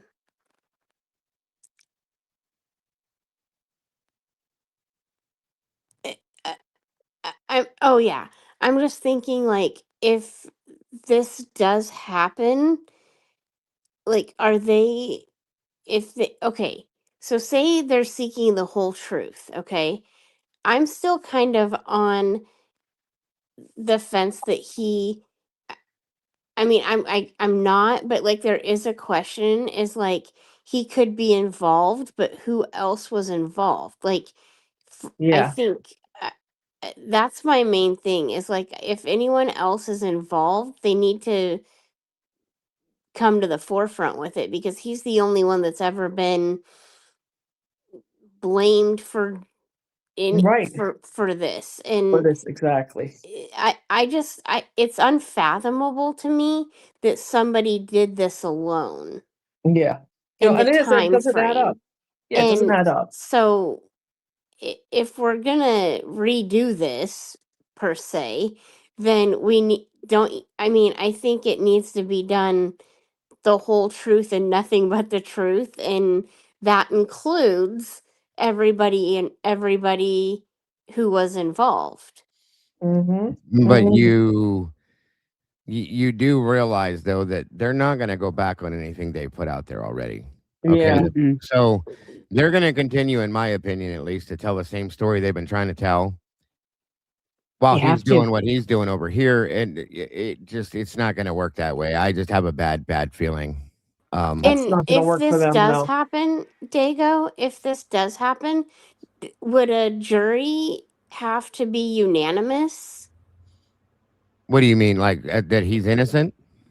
Yeah, or guilty. Does it have to, on a 12-panel jury, I would imagine all that 12 if people it- have to be unanimous? Well, yeah, Because you know how that's some how of them are trial, just majority that's how or a jury 8 to works. 4. Hold on, one at a time. One at a time, you guys. No. All right, now go ahead. One of you at a time, please. I didn't hear anything you said. What I said, what I meant by unanimous was does it have to be all 12 on a 12 jury panel? Just like any trial, they would all have to agree on it, or it would be. Because don't some of them just have to be 8 to 4 or something like that? I've never heard of that. I think it would be a hung jury if they can't agree to it. From what I understand. Well, That's even correct. Even that would be okay. Yeah. Because he'd still be. But the biggest point to this whole thing is that, hi Krista, that it needs to go in front of a jury. It needs to go. There needs to be a trial. Period. Even like I said. And that's what the Gonsalveses want anyway. Well, they wanted did. that from the get-go, and now they're saying they don't. Because I think they know. Yeah, because I think they know he will be found innocent, and then at that point, then what? Yeah. And they're in the middle of a lawsuit right now. Even in Idaho, though, Dago, do you think that it's likely that 12 people would all agree that he's guilty? In Idaho, I do. I definitely do. You could find 12 people at random? I could find 1,200 people at random that said he was guilty without anything. But they need the evidence. Once the evidence is shown, there's no evidence. There's no evidence. And if are you joking? Did you hear us tell? If by chance you heard us try to convince Carlos the other day that he's innocent, and we could give him everything, we give him all this information, and he's a smart man, and he's listening, and he's willing to hear everything, and he still came out guilty at the end. He still was at guilty because of evidence that's BS, but he would have. Any juror that would have heard that in court would have probably followed along with what Carlos was thinking there. Billy, can't he admit that if he's guilty, it didn't go down the way they said it did? At least say that. Well, no, that's the problem, Krista. That's what. You know what I mean? That's honest to God, I'll still say this. Whether Bryan did this or didn't do this, however they prove it, if they disprove it, whatever it is, they can't. It still needs to. What the biggest thing is that needs to be proven, in my opinion, is how they completely corrupted this investigation. That's all I care to see. He didn't do it the way they said he did it. He didn't go in there and do it in 7 minutes and clean it up and this one and that. He didn't do. There's not even any proof that he was there. There's the other. That's the biggest problem. So. And we now know. Yeah. And how you doing, Krista? Hi. How are you? Good. So I do know too, and think about it. More information has come out, even with the autopsy results and stuff, that we know that more than one weapon was used. That the way that they all were done, and more information has been released since all this. Even within a year, we've gotten so many documents come out. Now there were a lot of the redactions, but there was still a lot of information there. So I think they would have a pretty hard time trying to stick to the original case that they built and to convince a jury, that he actually did this, especially after what they've said after the plea, after the sentencing. Yep, after sentencing, right? And what they came out and said. We have nothing. Nothing. Exactly. You guys made that up, not us. Here's the other part, like what Tomboy just said here, and I have a tendency to agree with her. I think an Alford plea may have been promised, but the state said, "Oh, sorry, no, our bad, whatever." And he said that there were promises made, that there were, Is that what he said? he said that they made certain promises. There was disinformation put out to him. Thank So God. it sounds to me like they conned him into this by telling him, well, this is how this is going to go. This is how it'll be. This is what it is, so on and so forth. And it's turned out that none of that is what it is. And they've lied to him. They said that there was exculpatory evidence that was handed over to the defense in the midst of the plea the plea talks, which that's a huge problem. If there was exculpatory evidence given to your attorney while you're in the midst of putting together a plea deal, and she didn't say, hold on, wait, stop. You need to see this and understand this first. They didn't do that. Okay. And there's other DNA. They never. That's what I mean. So there's a problem there. That's a big problem. And if he can prove, which it should be able to be proved just on by the way, the dates that the defense received the information, when it happened, the fact that he had no clue about it, he can prove that by just saying, I didn't know. Things like that. You know what I mean? So that's a big statement right there. Like Tomboy put up there. The exculpatory evidence, including the hair in Ethan's hand, and no further inquiry, which is what Turby told us, that they never inquired beyond that about who the hair belonged to. So that's right. Why don't we just listen to the state at the end? We have nothing to prove he was there. We can't put him there. He wasn't stalking them. He never knew who they were. So why don't we just go all the with untested that? DNA too, not to mention. That's the truth. What they said. They don't have it. They can't put them there. That's right. And they were standing hard on that DNA, man. That was their thing, man. That was their major weapon in this case, was coming back to the DNA. Of a sand, not less than a sand grain. Yeah. DNA. Like, are you kidding me? Yeah. Right. That was And the you're driving force. Homeboy's on the ball today because there's another one, and this is true. Turby was our whistleblower. Frankly, I mean, think about that. She's right. The things that he said to us. Look where we're at right now. After he comes forth and makes his statements, and look where we're at now. You know what I mean? 100%. I'm still really curious to see what's going to happen on the 29th with this Netflix thing and what all it has to say. And if it says what we were told it says, then oh boy, because that in itself, everybody's going to see that. Everybody. Yep. And what about Molly too? What about Molly? Like you know how like the prosecution, that was a star witness. It seems like right after they showed her that was leaked, the video of her. Oh, Bill Thompson's my BFF. Go check him out. Like What's interesting about her is that she made the statement that she saw Bryan and this and that and all that other stuff behind him, right? And then she recanted it, but it was too late. It was you can't take that out. You cannot. Yeah, you can't erase that. Yeah. It was almost like they were rushing him into the plea deal to hurry up before all this other stuff dropped, so that it was already done.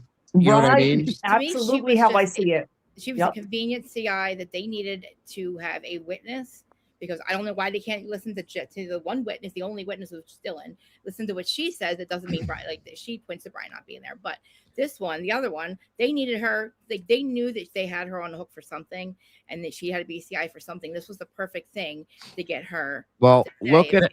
What I'm saying though is look how fast it all happened. Like it was overnight that he took them. Everybody was shocked, and in my opinion, it almost was like within 2 days, wasn't it? It was a freaking hot potato. It was a hot potato bang. Like, boop, there it is, like what the heck? And it seems like a lot of people were not expecting this to happen. I think they were all, we heard from, I think it was Cy didn't know it was coming. I guess Lana had stated Kirby didn't know. All these people didn't know this was coming. So I almost got to go back now to when, even though I understand Anne doesn't have to tell him what she does, but kind of maybe she should have, because it's almost like she was hiding it from him, from saying we're going to go for this plea deal. And they both, these two, Ray and him, who don't even seem to care for each other, were both going the same direction with different pieces of information, saying this should never, there's no way he did this, things like that per se. And it was completely ignored, and they went underneath the radar and hurried up and went for this plea deal to hurry up and get it locked down. It seems that way, is what I'm saying. And what about the statements that Stacy has made and And Othram has made after the fact at CrimeCon saying, "Oh, I whispered in her ear 5 days before Thanksgiving that year, which is very early in Thanksgiving, right after the crime.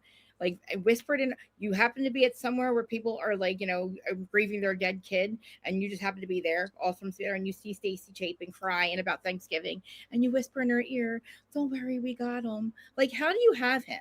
How do you know who it is by that? The 5 days I don't know. Thanksgiving was like the 20th. Right, but I do want to clarify this too, because I think a lot of people have taken this the wrong way. Crazy. Okay. Massive. In Yessy's interview, there was a statement made about seeing a guy in a ski mask that killed Ethan. Here's what was actually said, folks. She said she saw the masked man who killed Ethan, not that she saw him kill Ethan. Okay, a lot of people took, because it was stated and it was said so fast. A lot of people are misunderstanding that. She basically said, "I saw the guy in a ski mask that killed Ethan," is what I think her statement was, and it was just misrepresented. That's all. So just so that people understand that. That's all. I need them to explain why the fuck they didn't call 911. Why were they not scared? They're not going to.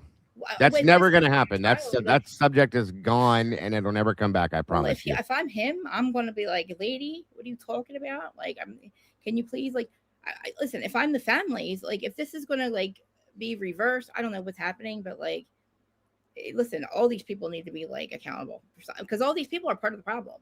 Whatever lies Dylan told, there's no way these two women or girls who literally hear a fake scream or whatever, might hear a scream and get picked up and go sleep somewhere else. Saw a masked man, heard. Thank you, Tara. And fucking stayed in the house and didn't call 911. Get the fuck out of here. You perceive danger, okay? And you also, there's a cleanup. So what were you doing then? Well, she wasn't bothered. The other thing too, and that was stated with Yessy's interview too, was that she was not bothered that they made eye contact. She said that she didn't seem to be bothered that they made eye contact. That's the problem. You need help. You need to be walking around with like a handler. And if they go back to court, oh my God, I pray to God if this goes back to court that they drag her in there and put her on the stand and that she's shredded. Me too. I hope they break her too. I do. I hope she says they told me to say. I hope she falls and says they told me to say all this, because it doesn't make sense that you would have flight or flight. I just can't imagine you saying that I don't perceive danger. It was very loud, I'm sure, in that house. Like, is that Dylan? Life? Yeah. Like, how do you not hear? I mean, Dylan and Bethany didn't do it. They did not. Dylan and Bethany. Like, yeah, either you weren't there, or it didn't really happen that way. And because how could you literally say that you heard and saw that shit? And then even say, I don't even know if it's real or not. Mm-hmm. Like, you saw a weapon and you heard everything because you know it was loud. You can hear everything. If you can hear everything was heard, I agree with that. You can hear Santa fighting for What if you hated those bitches that lived in the house with you? I don't care. You didn't really care. You didn't really care for killer then you must have done the killer's not going to come get you. Definitely. Why aren't you running for your life? Oh, great, kill my friends. What about killing you for? Why aren't they killing you? Why do you isn't that the way eye contact works, right? So they make eye contact with you, and they're a psychopath that just murdered some people. You think that you wouldn't be like, oh. Well, like, didn't you see him like twice? Didn't she see him 10 minutes apart, 20 minutes apart, 4 times? She opens the door and looks out the door. Like, you saw him once and you didn't run for help. Then you felt comfortable enough to run away, run down. Nothing makes sense than locking your door and calling 911. Absolutely nothing makes sense after locking the door and calling 911. So Andrea Burkhart put a statement out on I want to see what they all have to say. Twitter, and it says, one of my immediate takeaways from this development is that it demonstrates exactly why it was such a terrible decision by Bill Thompson not to require full disclosure as a condition of the plea. I agree with that. Part of the reason for requiring allocution is so that you have admissions by the defendant on the record that can be used against them both in the opposing post-conviction relief. You can argue that there's no manifest injustice or prejudice because he admitted guilt anyway, particularly if he provides details that aren't publicly known, and then in the event he wins a new trial anyway, you have those admissions to use against him in a retrial. So I'm working on getting a copy of the petition. In the meantime, Make Baker has. So it sounds like Andrea might still believe in his guilt, but it is what it is. But you can't say that he did it the way that then you. If you think he did it, then you have to change the way it went down. You can't just say. Well, if it goes to trial, then it will get. Like, if it goes to trial, hopefully that's what's going to happen.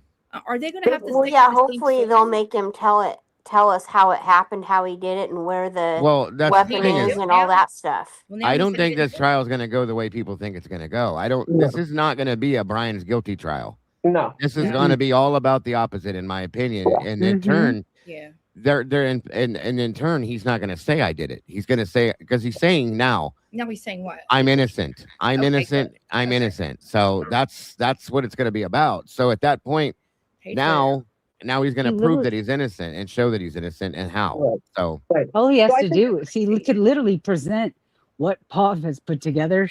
He could literally present in court as plausible as somebody else did this, and that's reasonable. That's reasonable doubt right there. Well, does he know who the alternate suspects were? Think about which is definitely one of them, because he's in the paperwork. No. They never allowed that to be stated in court. There's the problem. No, but his name is there, though. Wasn't there like 4 and then it turned to 2 and something like that? You know, there were 4 that they brought up that they were going to bring to the table where they said were, if I remember correctly, and don't quote me because it's been a while now. What the hell did I say? There were 4. Hold on a minute. I'm trying to focus on too many different things at once. My apologies. My brain's going to. I didn't know this even happened. That there were 4 people. I think there was something about them being possibly within walking distance of the crime scene, blah, blah, blah, stuff like that. Yeah. And things like that. So I'm just curious to see if any of this stuff comes back. Most definitely. And I think here's the thing, we're talking about what this could possibly look like if it goes to trial. And that's this. First of all, they're going to have to, the prosecution is going to have to walk us through, paint a picture of exactly what occurred that night. Right. Their hand has already been revealed. They've already turned their cards over. We already know what they were going to say. Right. We know that most of these things, if not all, have been refuted. So what are they? They're going to have to come up with a completely new story. That's what I'm saying. And have to prove it. Yeah.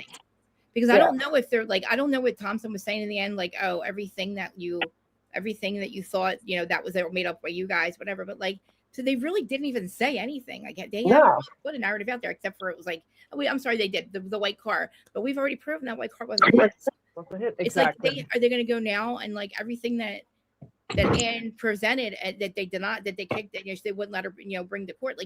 They're going to have to let her use. I mean, I don't know. Is she his lawyer? I don't even know what happened. Yeah. Well, no, that's the thing. Is it sounds like he has dumped Anne. And first off, let me answer this question. July 29th is when that's coming out, Sparkly. He should get Lon and Pav. So the way that the documents read is that he has basically terminated her services, and he's counseling his own counsel, basically. It's called pro se, when you basically you're your own attorney. So. He is an attorney. I mean, but he really went through his papers. He knows exactly what the fuck he's doing. There's also a petition. There's also a petition that he's put out to have counsel to assist him in what he's doing. So we'll see how that works. Damn. He They knows. won't take. You're not allowed to put together a GoFundMe for this. You cannot do it. As somebody tried, 2 people have tried, and they don't allow for it. So there's no point in even going there. Dylan should give up hers. Well, sure, but I really wish. In reality, none of that stuff's going to happen. We know that. I know, but I mean, if she's not allowed to spend it, then somebody. And the attorney that he has to be certified within the state of Idaho, and I do believe if they throw the death penalty back on this, they have to be death penalty certified as well. I don't know how that's going to work. So can they do that? Oh, I guess they can, huh? Wow. Oh, they can do, because it never was a trial. It never happened. So I don't know how that's going to work. That's crazy because, remember I said he'd rather fight for his life without the death penalty over his head, but then he's going to get out, or then they're going to have to put it back on the table, and then he's still got to fight for his life with it. It's just, we just went back to Well, consider this and consider the first trial. I'm sorry. Consider the first trial of Karen Reed, right? So we got everything's against Karen Reed. Nobody's going to talk about how it's probably the cops or the cops' house or any of that stuff. And then all that stuff happens. And then we get the second trial of Karen Reed, and we get the totally different side of the story. Mm-hmm. So I do think that whatever comes out of that in that case, the defense now has to, like I said, represent something completely new and obvious, and not just like I went for a drive.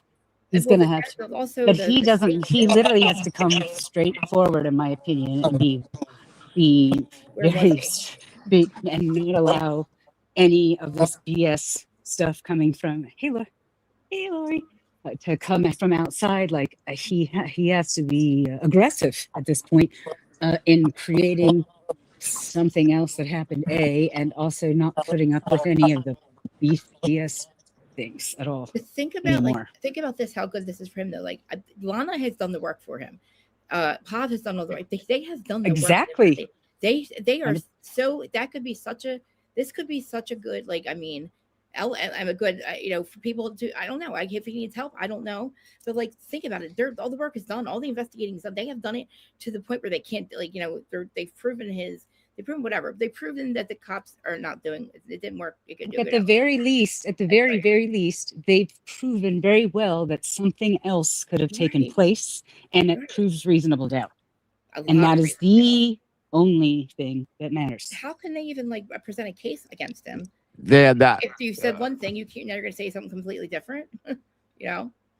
I that's a good question, but like Tomboy said, he will get an attorney appointed to him for assistance in his pro se situation, and hopefully it's enough to be able to do what he has to do. Unfortunately, you know what I mean?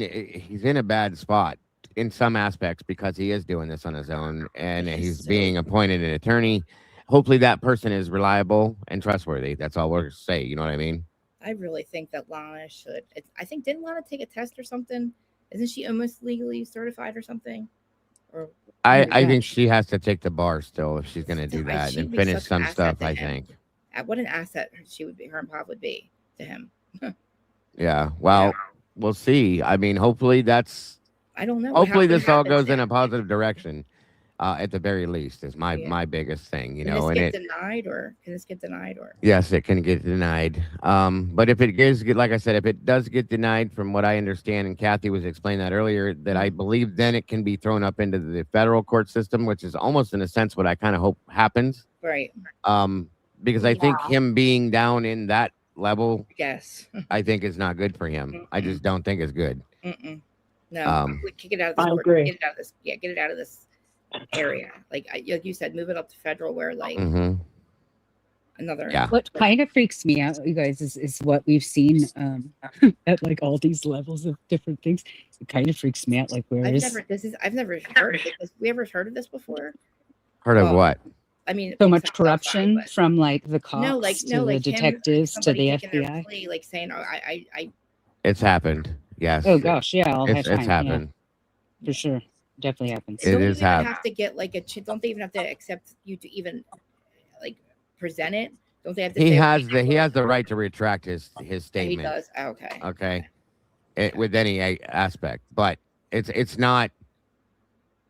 There's different variations of how this is. Like he's retracting his plea. I can't wait. It's not the same thing as doing like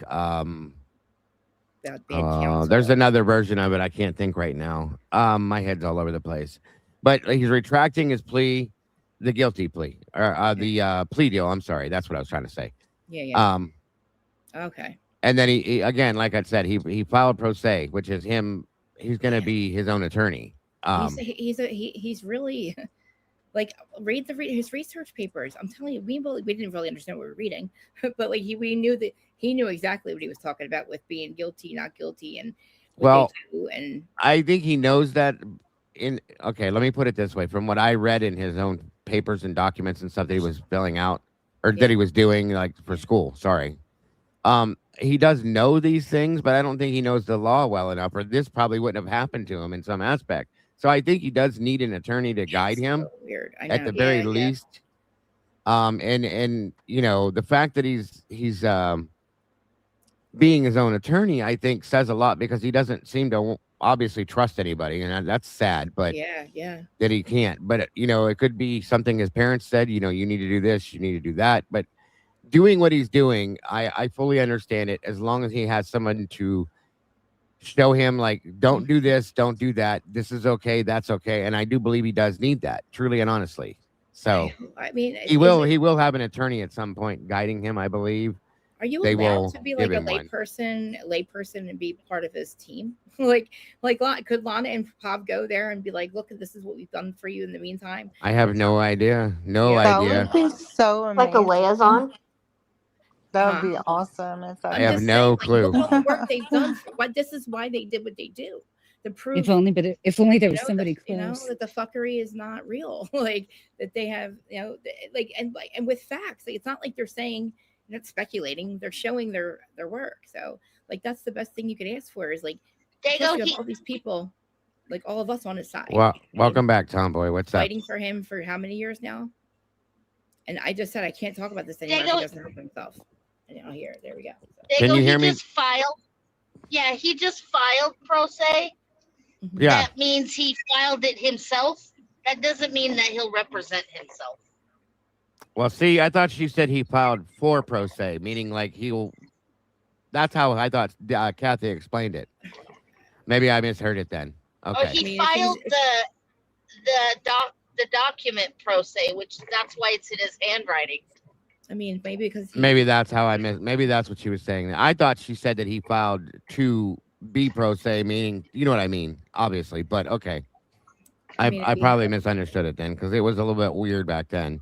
When I was listening to that, everybody was wired and wild. So yeah, I was really confused about that too, and I was actually in her live, and I was like, "What does that mean?" I mean, I guess we'll get more clarity. So he filed pro se, and he will have an attorney. There you go, guys. There you I go. hope he finds his own. That's generally how it works when you file an appeal.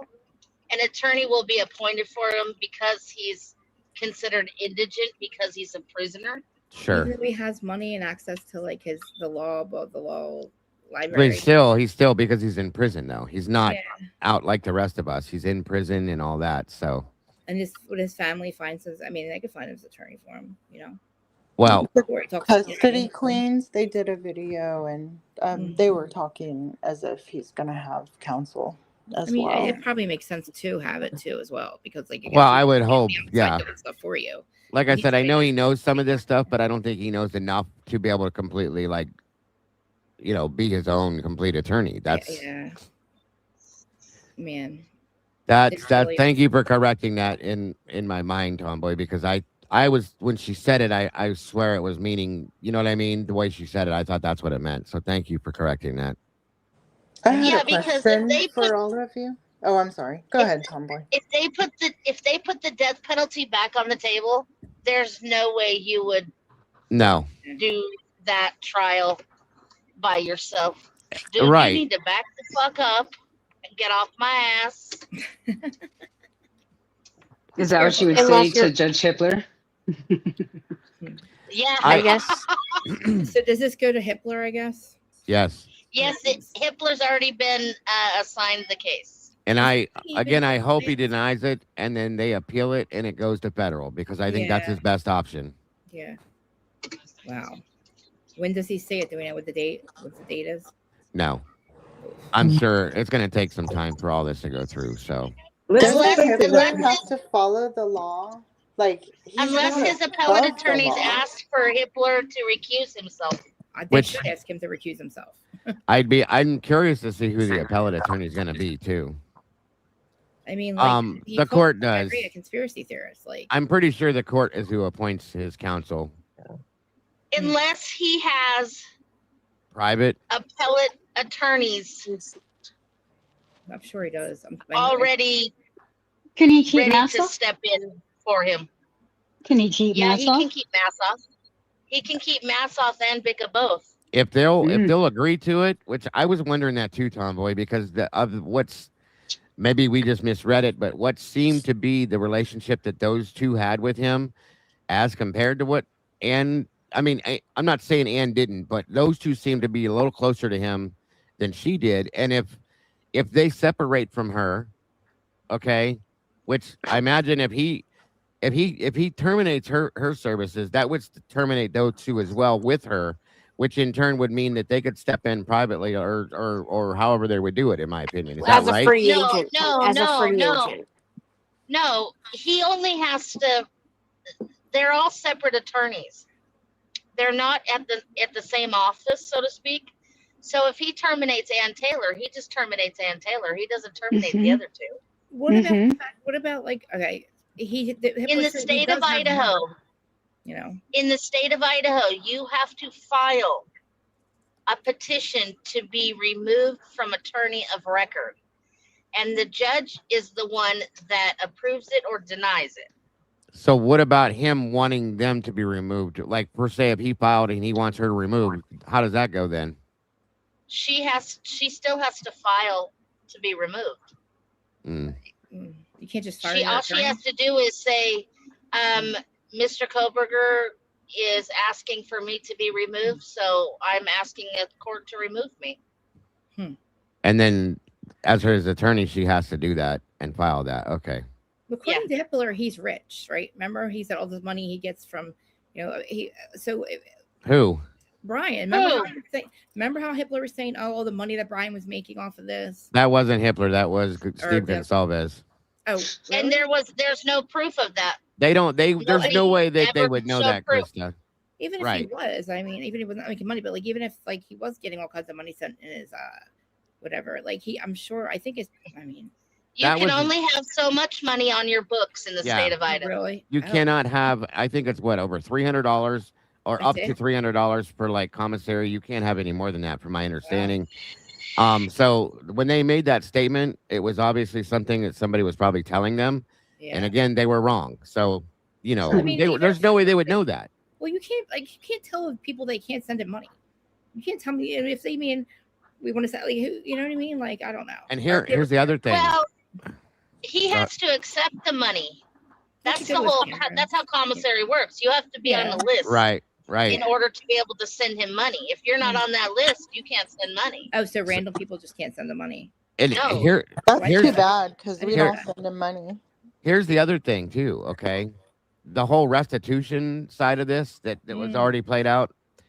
I'm curious to see how that's going to go. I'm curious to see how that's going to go. I'm curious to see how the WSU lawsuit falls into play now.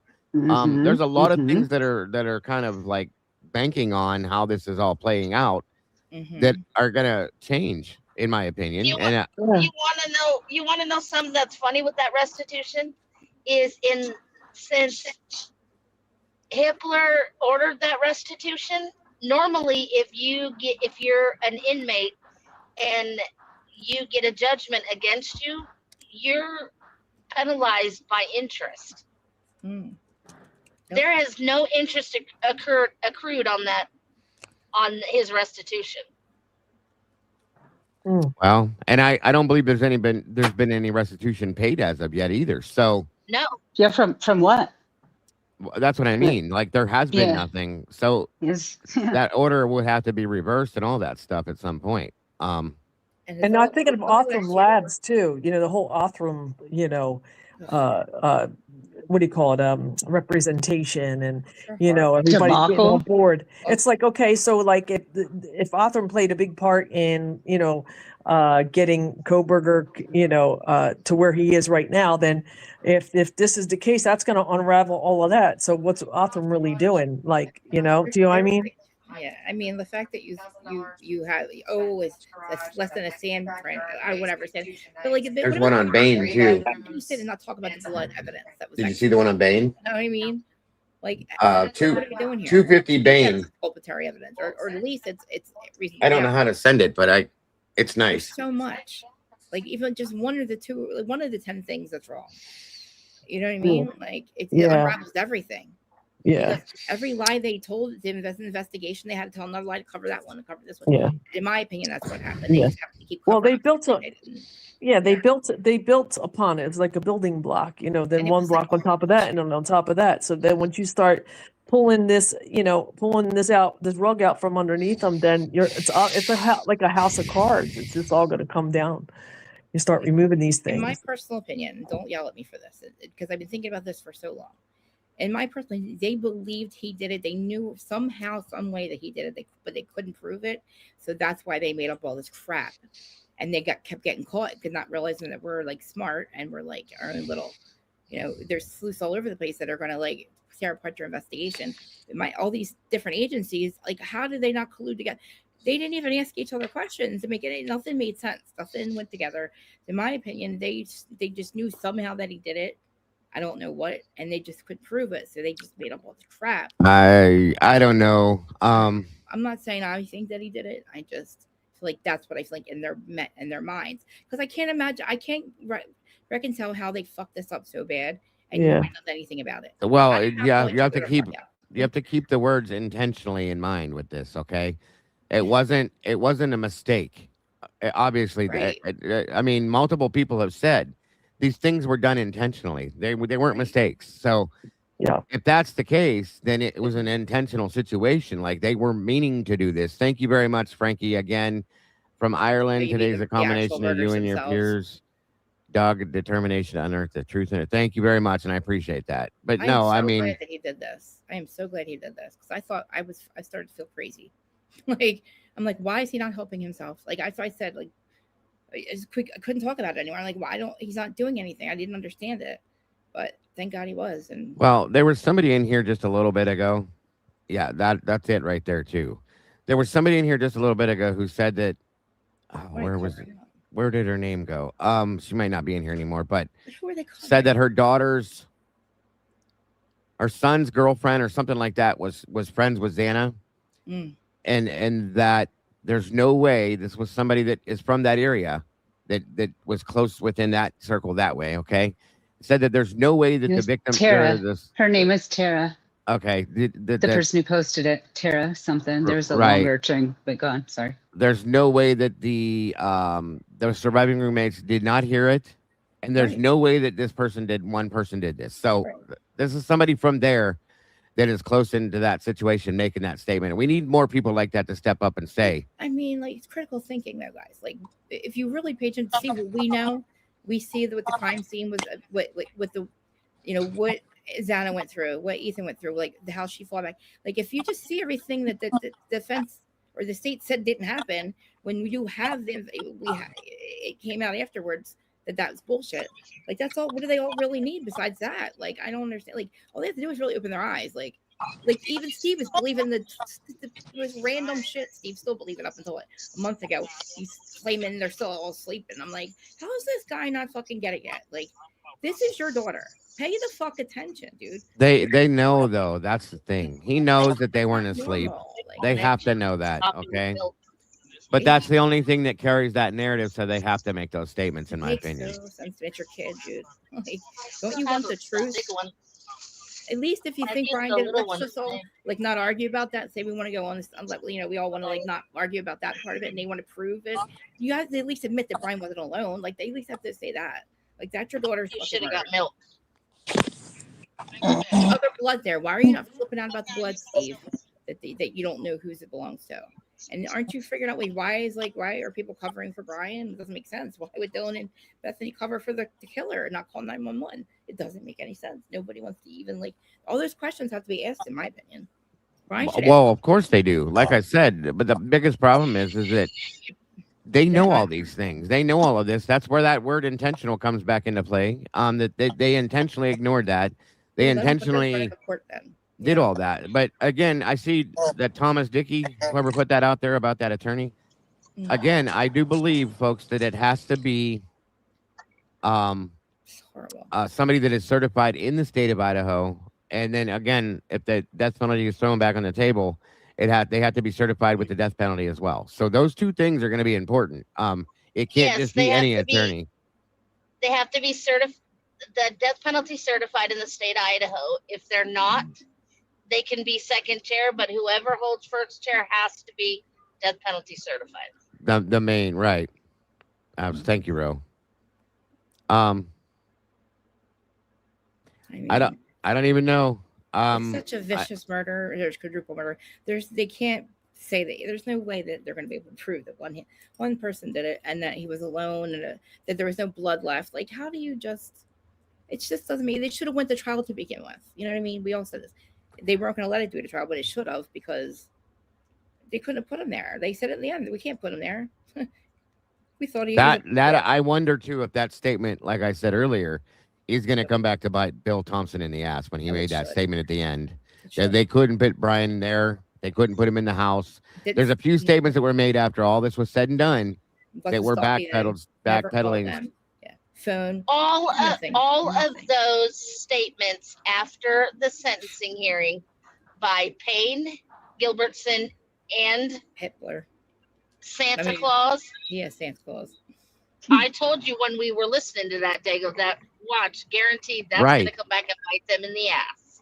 And here we are. And I'm curious to see what they try to come with now at this point, because think about that. If this does go to trial, how is the prosecution going to approach this when then he made the statement? Because that's all the defense has to say is, but Mr. Thompson, you said you couldn't put my client in the house. So what are we prosecuting here? What are you doing here? And many other things that were stated that, you know, the two lead investigators saying no matter how hard we wanted to find it, there was no connection. There was no stalking. And the only this reason didn't happen. The Mad Greek, the Mad Greek came up. Anybody driving down the highway looking for a place to eat, the Mad Greek's going to come up. And all of our evidence is fruit of the poisonous tree. All the evidence. So at that point, I want to see the defense come out and say that to him, Mr. Prosecutor.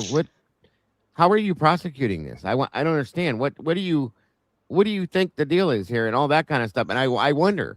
Tomboy, when she told me that, was a huge point. Like, oh my God, he did say that, and big time. Said that. I want to see how this plays now because I don't see it. I just don't. And it's how going to is be that interesting. anything at the sentencing? Remember, we have nothing. How does a knife sheath get there without him being there? You know, if it was really his knife sheath, how did it get there then? What did he do? Like astral project or something? All of that, you know? all of that will have to be brought to point.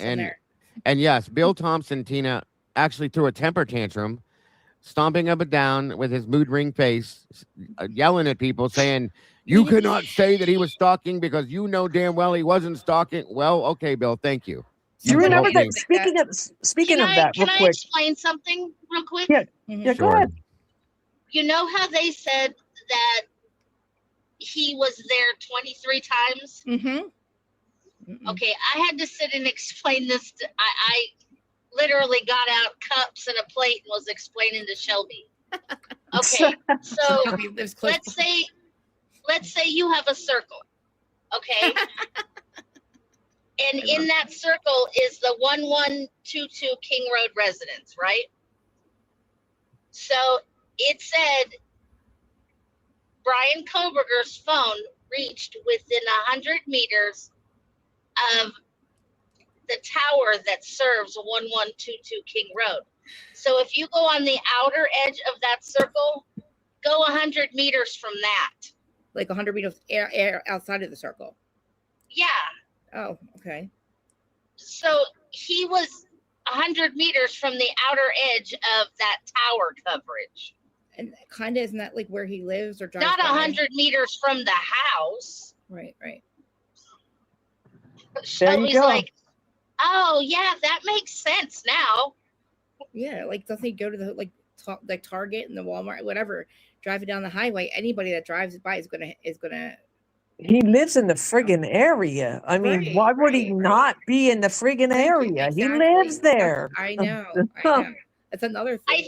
I think the one closest to the house that he frequented all the time was either Winco or Walmart.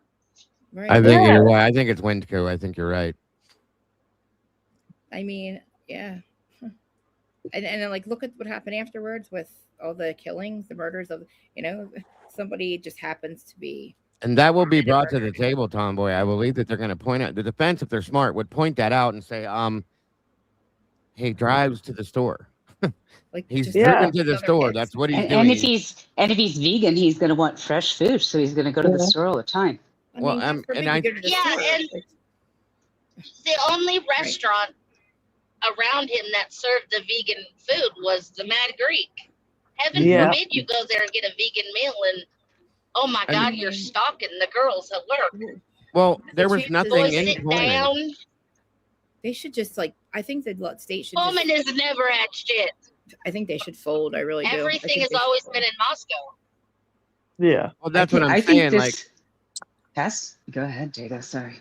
what I was gonna say was that Pullman, like she just said, Pullman's never had anything. So anybody, along with 3,800 other people besides him, that's looking for anything that lives in Pullman is going to drive through this area to get to Moscow. Okay, that's why it's so ridiculous that people are looking to say, "Oh, but he was." And I said this too. You can't stalk somebody at 40 miles an hour. You can't. It's dumb. Exactly. So you have to drive by the towers. Tuck and roll, buddy. Maybe Tuck and you roll. can't. Right. You have to drive by the towers to get to the areas for where they have doctors' offices and banks and shopping centers and all that stuff. So it's going to go by the tower before you hit the town. You know what I'm saying? Exactly. That's why it makes sense. There's also no motive for Bryan either. You could throw motive on a lot of other people. There's no motive. And he didn't know them. He didn't know them at all. There was no. That's another thing they said is that he didn't have any association with any of them in the house. There was So no, that's Not not no at all. connection to the victims or the victims' friends. Exactly. Never been there. Exactly. Never been there before. Exactly. That makes fun. He just decided tonight to murder these 4 people. And the way that you 5 investigations get it fucking weird. None of them match up. And like I don't know which one gets presented to Payne, but like whatever one. I mean, do they like nobody? It's just weird. There's so many other people that are there. They could that you just even show reasonable. Well, I think they knew who it was. Yeah, they have. Yeah. I mean, I think they knew who it was first thing, but they had to all come together and work together to figure out how to get out of this situation. Well, they made up a bunch of lies and then they murdered. Yeah. That could say that. That could. He'll be Sally. I believe he'll be appointed an attorney. I do. If the state was smart, they would fold and just say, we don't have enough to take this again to trial. Because listen, do you really want to be exposed for all the shit that you have done, to all the lies that have been told, all the impossibilities you said happened, didn't, you know what I mean? All the people that you tried to get to lie. But what if they all decide they want to just not, they don't want to do this anymore? You know what I mean? What if they decide they don't, you know what I mean? Then you might as well just let them go. That's why I kind of wondered if Bethany was going to crack on this. They should. And if I said that yesterday, I think it was, or the day before, that she might just with the pressure, she might actually crack and blow out a little bit of, this is what actually happened type thing. It's possible. I mean, and maybe not. Look what's happening with Karen Reed case. The fact that they keep pushing the narrative, like the defendants, the hospital keep pushing it, the more is coming out. The more shit is coming out, and it's like the more they talk, it's just, do they really want all this to happen? Do you really want all these people to start talking? Do you want all these witnesses to really tell the truth after all these years of like, think about, they've been lying. If just say they're lying for 3 years about a murder of somebody, that's a lot of years in prison. Yeah. You know what I mean? And the longer you lie about it, House defendants or Dylan and Bethany, like the longer you lie about this murder, the worse it's going to be for you, I think. Yeah. If this doesn't go to trial, if the state says, okay, you know what, you're right, we don't have enough to take this to trial, you still need to come stand up at that podium and say, you know what, he's not guilty of this crime. Yep. And they won't do that. You know that. Exactly. Do you actually think they would do that, Tomboy? He's no more guilty than anybody else, No. But that's what I figured. Oh, I agree with you 100%. They kind of did that when they signed the plea deal. Well, you think the plea deal kind of said we don't have anything to correct them. I think they're gonna try to cover their asses to the end. I agree with that. Everything up, but like, what investigations did they go with?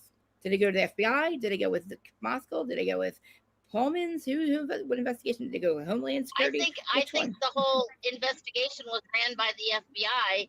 And Moscow tried to keep up with them, but kept fucking up. But who gets to go? You know what I mean? Like, it's crazy. I never thought about that. I never even thought about like which one gets presented to Payne, the lead detective. Like, oh, by the way, speaking of with Dago, going back to I used to call you Dago, and I have to keep telling myself it's Dago because I want to call you Dago. What do you call it? So going back, Dago. We had this conversation too when we first started talking. So what do you call it? When you were talking about how Santa was going ahead, and the prosecution, he's going ahead and he's saying, vehemently, you right, there was no stalking, right? There was no stalking. Who was that guy? That was one of the cops, was it? Who? And there's a reason for that, because that's my first question. Who was that guy? And I got something else to say. It was one of the experts that they had on stand. It was I can't remember who that guy was. I could see him, but I can't remember. No. It was an expert. It wasn't law enforcement. It was shit. What was his name? He had a black suit jacket on. I can picture he had him dark right hair. now. He has dark hair. It wasn't Nodal. The my tall God. guy, the tall guy, the real tall investigator. Yeah. Because when he started making a statement, Bill went nuts. What was his name, guys? We'll have to think about it. Well, while we're thinking about that, I want to mention about something that I caught with that, and it was so interesting to me, is that when Bill's like, daggone well, there was no stalking, and he's like, there wasn't. Bingo. Like, is it right? I think wasn't? It was Edelman. Yes, I think that's right. Yeah. What do you mean? Yeah. He's like, there wasn't. In other words, like, there wasn't. Go with me here. Work with me here. There wasn't, right? Like, it was kind of like that, like he was telling him, there wasn't. There wasn't. Yeah, that's right. There wasn't. So it's kind of like there was a narrative that he was trying to get him. You have to go with me on this. Almost like the way you're saying it, I have to go back and watch that again, but it's almost like he was told that there was, and that's why he was making a statement, and now finding out there wasn't. So yeah. Like, what do you mean? That's not what you told me last week. Yeah, that's now there wasn't. Like so it's kind of like, because Mowry misrepresented those call detail records. Big time. Yeah. So it's kind of interesting that, he's going off on this guy, but you shouldn't have been going off on the guy. You should have been going off of whoever provided that information to that witness or whoever. See, Lawrence Mowry and Nick Balance are definitely, in my opinion, going to get called into question with this. Okay. Mm-hmm. And because they left out a whole bunch of stuff. That's a big part of it. And even and then the one of the biggest issues for me when I started looking at the mapping that they did, I just sat and read through the whole mapping thing that they was shown recently. Mm-hmm. They were mapping and doing the drive tests and the drive times things on like waterways and things that had no empty fields and nothing that had roads. Like, it had nothing to do with anywhere that was driven. They were just mapping everything. It was a joke. So that needs to be brought back to the table and pointed out that this is not what it was. Right. This is not at all, like, you can't test this area. It's a pond. You know what I'm saying? There's no way that this could be drive tested. This is a pond. They were just lazy and just marked everything. You know what I mean? Yeah. And like all the blood that was there, you can't mean the fact that they took the house down and all, like, you can't even trust that. Like, how can you even bring this to trial? Like, there's so much blood. Like, you mean to tell me that his blood didn't get anywhere? Like, he's on camera days after that with no marks on him at all. A doctor, a haircut, DMV. I mean, don't you think if he was hurt, there's no blood there? It doesn't make any sense. He's not like I said. Bryan Kohberger had not one mark on his body. No. And the only mark that was ever found on this man's body, I got to remind you that Bryan Kohberger was obsessive compulsive disorder. Thank you. And he, which I have a touch of. Okay. When I think that I'm getting sick or I think somebody around me is sick, when COVID was big, I washed my hands until they bled. And then what is that shit called? The clear stuff that we had to use all day? Yeah, the hand sanitizer. Sanitizer. It dries your hands out, okay? It's basically by dousing your hands in alcohol. Mm-hmm. It dries your hands out to where they crack. The only thing that man had on his hand, on his middle knuckle, was a little crack with a Band-Aid because of that right there, in my opinion. His hands were red, and you saw in the video that they showed of him in prison when they leaked that, how beet red his hands are because he obsessively washes his hands and sanitizes and stuff like that. So in turn, they dry out, they crack, they bleed. That's all there was. There was no bruising. There was no cuts. There was no nothing on his hands. We saw his hands when he was. We saw his hands when he was stopped in Indiana. We saw his hands in court. We saw his hands when he did this. We saw his hands when he was in Costco. Nothing. There was no bruising on him, no missing hair. There was no cuts, no scratches, no nothing. There's no way that this man went in and killed 4 people and walked out of there clean. No way. He goes and gets he goes to a doctor's appointment where he's going to be examined, and he doesn't get the haircut where they're going to see his face, his head, his hair. Think about that. The hairdresser is literally right there. They would see it all, and so would the doctor. The doctor would say, "What happened, Brian? What happened to your face? How'd you get this and that?" The doctor, they would have spoken to the doctor if they were smart. He's Okay. not also, and Ethan's a big Now, let me point something else out. Since I showed you guys the letter that Brian himself wrote yesterday or today or whenever, you saw his handwriting. Okay. It looks like, no offense to you, Brian, of course, but it looks like a 5-year-old wrote it. He has dyspraxia, which is when he writes agility with his hands. He cannot, you know what I'm saying? The agility in his hands is not like what ours would be. Oh, he can't like hold on to things strong. His hands and feet, yeah. Yeah, right. So let me remind you guys what dyspraxia does. So this man took a knife in his hand or whatever the hell was used and went through and killed 4 people. But he can't even hold on With to it. problems with holding on to things and writing right. That's why his writing looks that way, in my opinion, because of holding a pencil or a knife or a screwdriver. Good point. Or anything for that matter. What are you doing? Sorry. Like, he's not like, he's not go. Nobody can do that. First of all, nobody can do it in the time frame. They said, they said even like, Navy SEALs were like, no, we couldn't even do it in that amount of time, or the things that were done to these people. I told you guys 3 years ago that a friend of mine, Jeff, that's a police officer, that he himself told me that he did military time. And he goes, dude, there's no way. And now I can't remember what the hell the timeline was for it back then. But he was like, he did. And I showed him the guy. And he was like, he did this in that period of time. And I said, yeah, that's what they're saying. And he went, no, he didn't. No, he didn't. Keep in mind that dyspraxia, there's no way that man was running up and down those stairs. No way. No, I'm telling you guys, and nobody wanted to listen to that. I keep bringing that up because that's huge. I mean, like, if people just laid out the fact, like, nobody really knows. Like, I'm telling you, until I got into the case with you guys into YouTube and listening to it, I thought the same thing that everybody else thought out there. Like, that there was DNA. I didn't know how he did it. I couldn't understand the 911 delay, but like, I was giving everybody I was listening to the narrative. They were asleep, and maybe he just slit their wrist and got out of there quickly enough. I don't know. And again, same guy who over Christmas, his sister accidentally, I think it was Amanda, cut her hand on some tinfoil, and he lost his mind. Oh my God, that she was bleeding. He couldn't handle that. That's one. The dude had a job working at I don't know what they're called, but where he had a fishery. There you go. And he was trying to, like, the job was to fillet fish, and he couldn't even do that. It was like days he lasted there. But he killed 4 people. All of these things. And he's a vegan. He's a vegan, mind you. Yeah, that. I heard he was terrible with a knife. Yeah, exactly. Okay. So. Yeah, he's a vegan, but yeah, he had a leather strap. Yeah. Thank you. All of those things.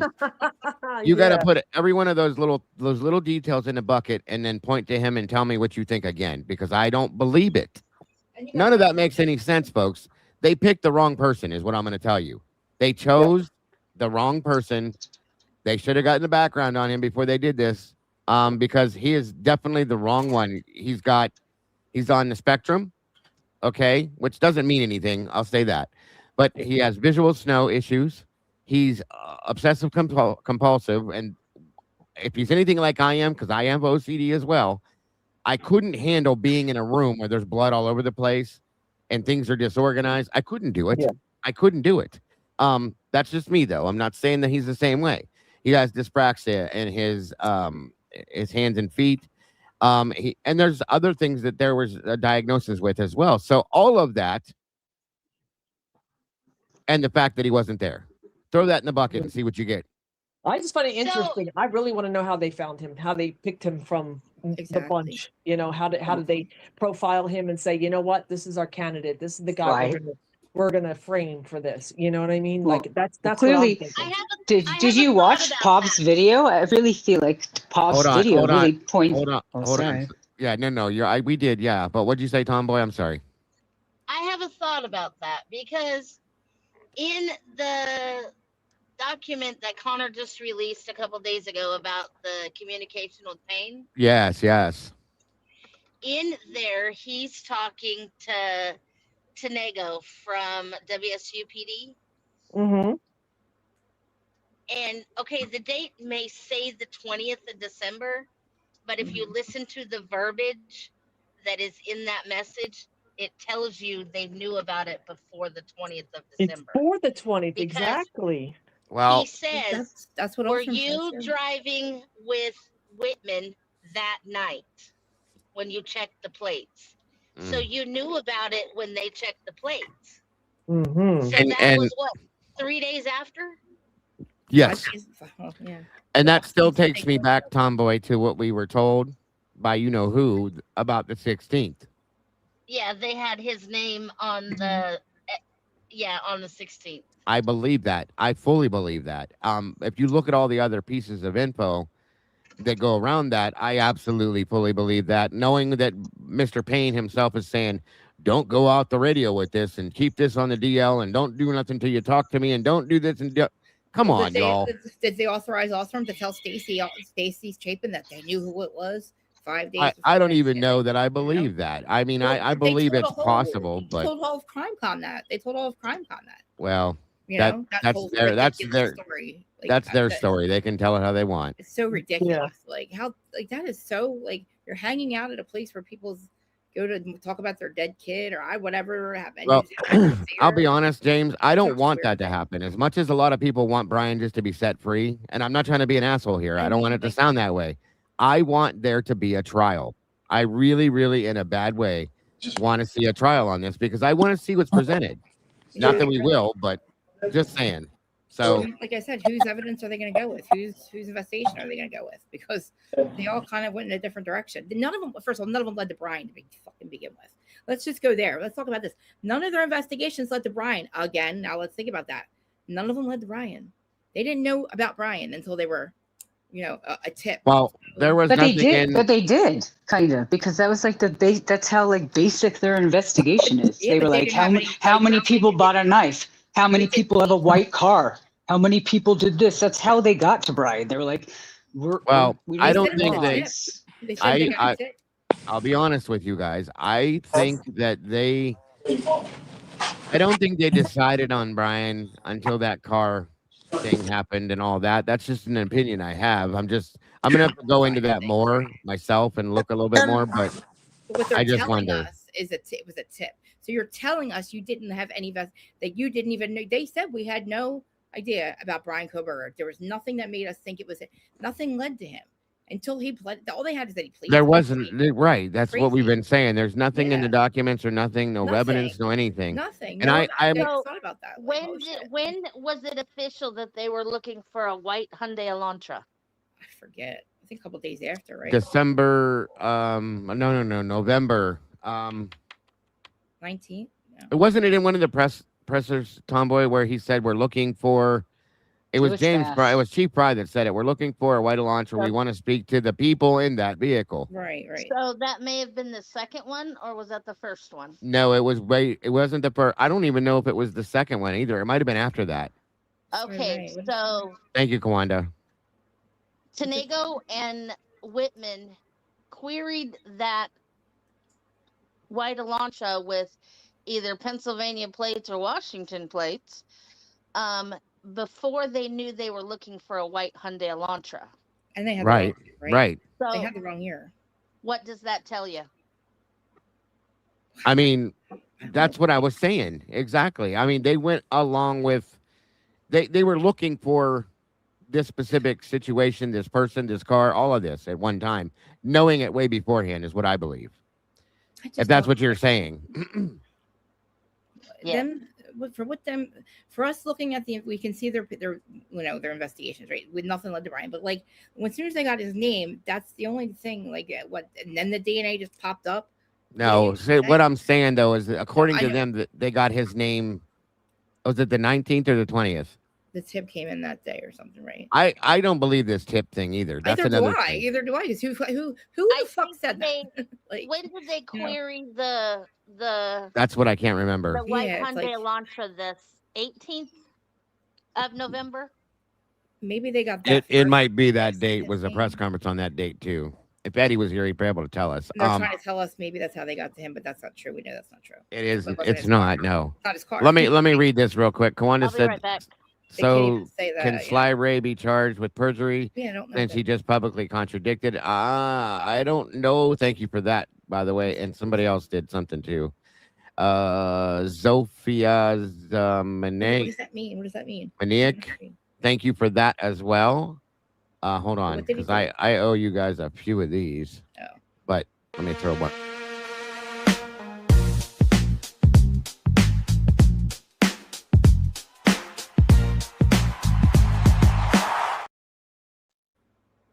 Thank you guys for all of those. And give me a minute, you guys, because I got so far behind in the beginning on this. So far behind. So that one, those two that just came through, DJs, Lily Rose, we saw Brando drop 2 jewels. Thank you. Daisy Lady dropped 400. Daisy Lady again. Sparkly dropped that super chat. Thank you. Jacqueline dropping gold coins. Trauma. Thank you for that, for those jewels. Also, Ms. Linda, thank you for those jewels again. Michelle dropping super chat there. Thank you very much for that. Thank you, Devil Woman, for those. Aunt Clara, thank you for the jewels, as well as Astastic, as well as Miss Sophie. Brian's Ramblings dropping a $2 super chat. George King, 200 jewels. I think I got everything. All of you guys, I'm so sorry I didn't call those in the beginning, but it was crazy in here for a few minutes. So thank you all so very much. I very much appreciate all of you. Look how much we all remember, just like the chat, just like we all remember different things like that that don't make sense, that have to be addressed, that like I just can't see to it. Like, I really do believe that Steve played dumb. I do kind of believe that he believes everything we think. I don't know if he's on board with it not being Bryan, but he definitely has to believe like Dylan and Bethany. I don't know. I think he was playing dumb for the state. But again, like, remember, like, I don't know how they could. I feel like the two of the families couldn't go up against the rest of them. So they might even just be on board with this whole thing right here. Like, and they really want to find justice for their kid, but this might be the, I feel like they were stepped on. I feel like, I think like Xana's family, I think they just manipulated them, and I think they wanted to fight, but they couldn't, I don't know. I think there was a lot of manipulation in many ways. I can't imagine Steve with the families, with everything, to be honest with you. So yeah, I can agree with that. Emotional manipulation to Steve. Oh my God. Because look at how much he believed to them until the end. It still does. I don't know that I'll call it manipulation. Maybe they couldn't. I mean, he acted like they were. Because there's things that they know are not true now. Right. And they're still saying it.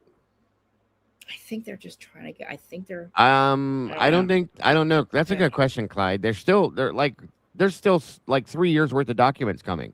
Like what? What else haven't we seen? I mean, 22, 23, and 24, because they went backwards. Remember, 26 through 25, we've already gotten through. I believe we got the last of them. I mean, so now it's going to be stuff that all of a sudden it's going to say that Bryan did it. Like, are we going to get stuff that says, "Oh, now here's the"? No, these are documents that were already recorded and redacted and stuff, and we're supposed to keep getting. I have no idea. It's everything that we got from 22 through 24. I know, but. Is it going to stop now because of this? I don't know. That's a good question, actually. Why didn't they really solve it? Like, well, because they were really taking their good old time releasing it, and now this happened. So that's got to be something. See, I'm thinking that's where they're hiding a lot more stuff because it would have been. Well, again, we don't know until we get these documents if they come out. That's the thing. As I think some of these documents may have had something to do with the fact of what we're talking about today. Right. Yeah, they just for some reason did not want them to get out. It's bad enough we already can see right there. I mean, I don't know. Like, how do you have even any integrity left in your department if each investigation seems to be? I don't think that's an issue, Krista. I don't think they give a shit or any of that. It's all about covering their asses. Period. We have lost faith in FBI altogether as a country. That's been gone for a long time. They've been like this for years, so this is not new. And then the Homeland Security, and just like I don't know about Pullman. And I don't have issues with Homeland. I don't know what they did. I don't remember if we saw their stuff or not, but I know it's something to do with StreamYard, Lori. I have no idea why it does this. And I'm not upgrading it because they're already getting enough out of me. So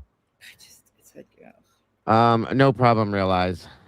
Anyway, I just realized it's like we're on 4 hours into this, so I'm gonna have to bring this to a close. But it was a lot, and any craziness that happened in the beginning, my apologies to anybody. I'm really, truly, honestly sorry to Tomboy because I bumped whatever I did, and it blocked her temporarily. So I'm really sorry for that. And I'm glad that we fixed that. I don't know. It's still weird because you said 24 hours, but it must have just been a misprint. Because you came right back into the chat, which I'm glad because it wasn't banned. I don't get it. It was weird. When I came over, I had no idea this even happened. I had no idea. I thought you were talking about somebody else. I'm like, really? I had no idea. I had no idea. I don't know why I didn't see it. That's the new news, and I'm sure there's going to be lots of. It's still weird. You said 24 hours. Now we have a lot more to talk about. I told you we were only on season 3. What is going on? Hold on. Where did all that come from? Can you guys hear me? Yes. Or is it just me who can't hear you? We can hear you, Lori. I hear you. Oh, Lori speaking. Okay, so that. Hold on. I hear you. I have to mute that as a background noise. But anyway, thank you guys for tuning in for this. And again, for Kim's show earlier as well, when we got the info. I'm going to be live with Crimes After Dark tonight, and I know we're going to be talking about this. From my understanding, somebody said that Willie is live now. Is he really? So, Truth Nation, yeah, he was here earlier when we first went live. Was he? I was wondering. I haven't heard from him. Yeah, so I'm sure you guys will be heading that direction. If you guys have nothing to do tonight, 8 p.m. Eastern Standard Time, please stop by. Crimes After Dark if you have nothing to do. And hopefully I'll see some of you guys there. And other than that, thank you, the mods, for joining us. Thank you for Miss Sophie, Miss Krista, Miss Lori, Tomboy, of course, for jumping up here and giving us your input, your feelings, your thoughts, all of it. It is very much appreciated. And it looks like we have something to look forward to, and many, many, many, many, many more shows, I'm sure, to discuss these things as they come out and go down. Season 3, guys. So I hope you guys are here for it, because we're all going to be here for it at that point. So I hope you guys have a great rest of your day. And thank you all again very much. Don't forget to love yourselves, love each other. And we got to keep pushing forward. So thank you all. Have a great day. Bye-bye. y'all.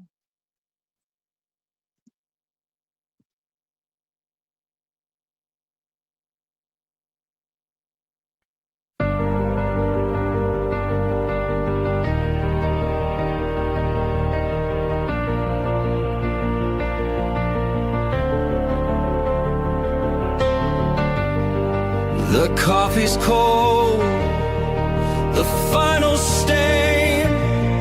We laid the map out in the pouring rain. No hidden corners left to creep. The dark truth woke while the city was asleep. The evidence lines up straight and true. A perfect picture of what they chose to do. The quiet street erupts in flashing light. A reckoning delivered in the night. SWAT serves the warrant, loud and clear. The sound of justice, the only thing we at the TruCrime Cafe. We watch the suspect finally pay. The dark truth is backed and signed and sealed. The wound is closed, the name is finally healed. It's finally healed.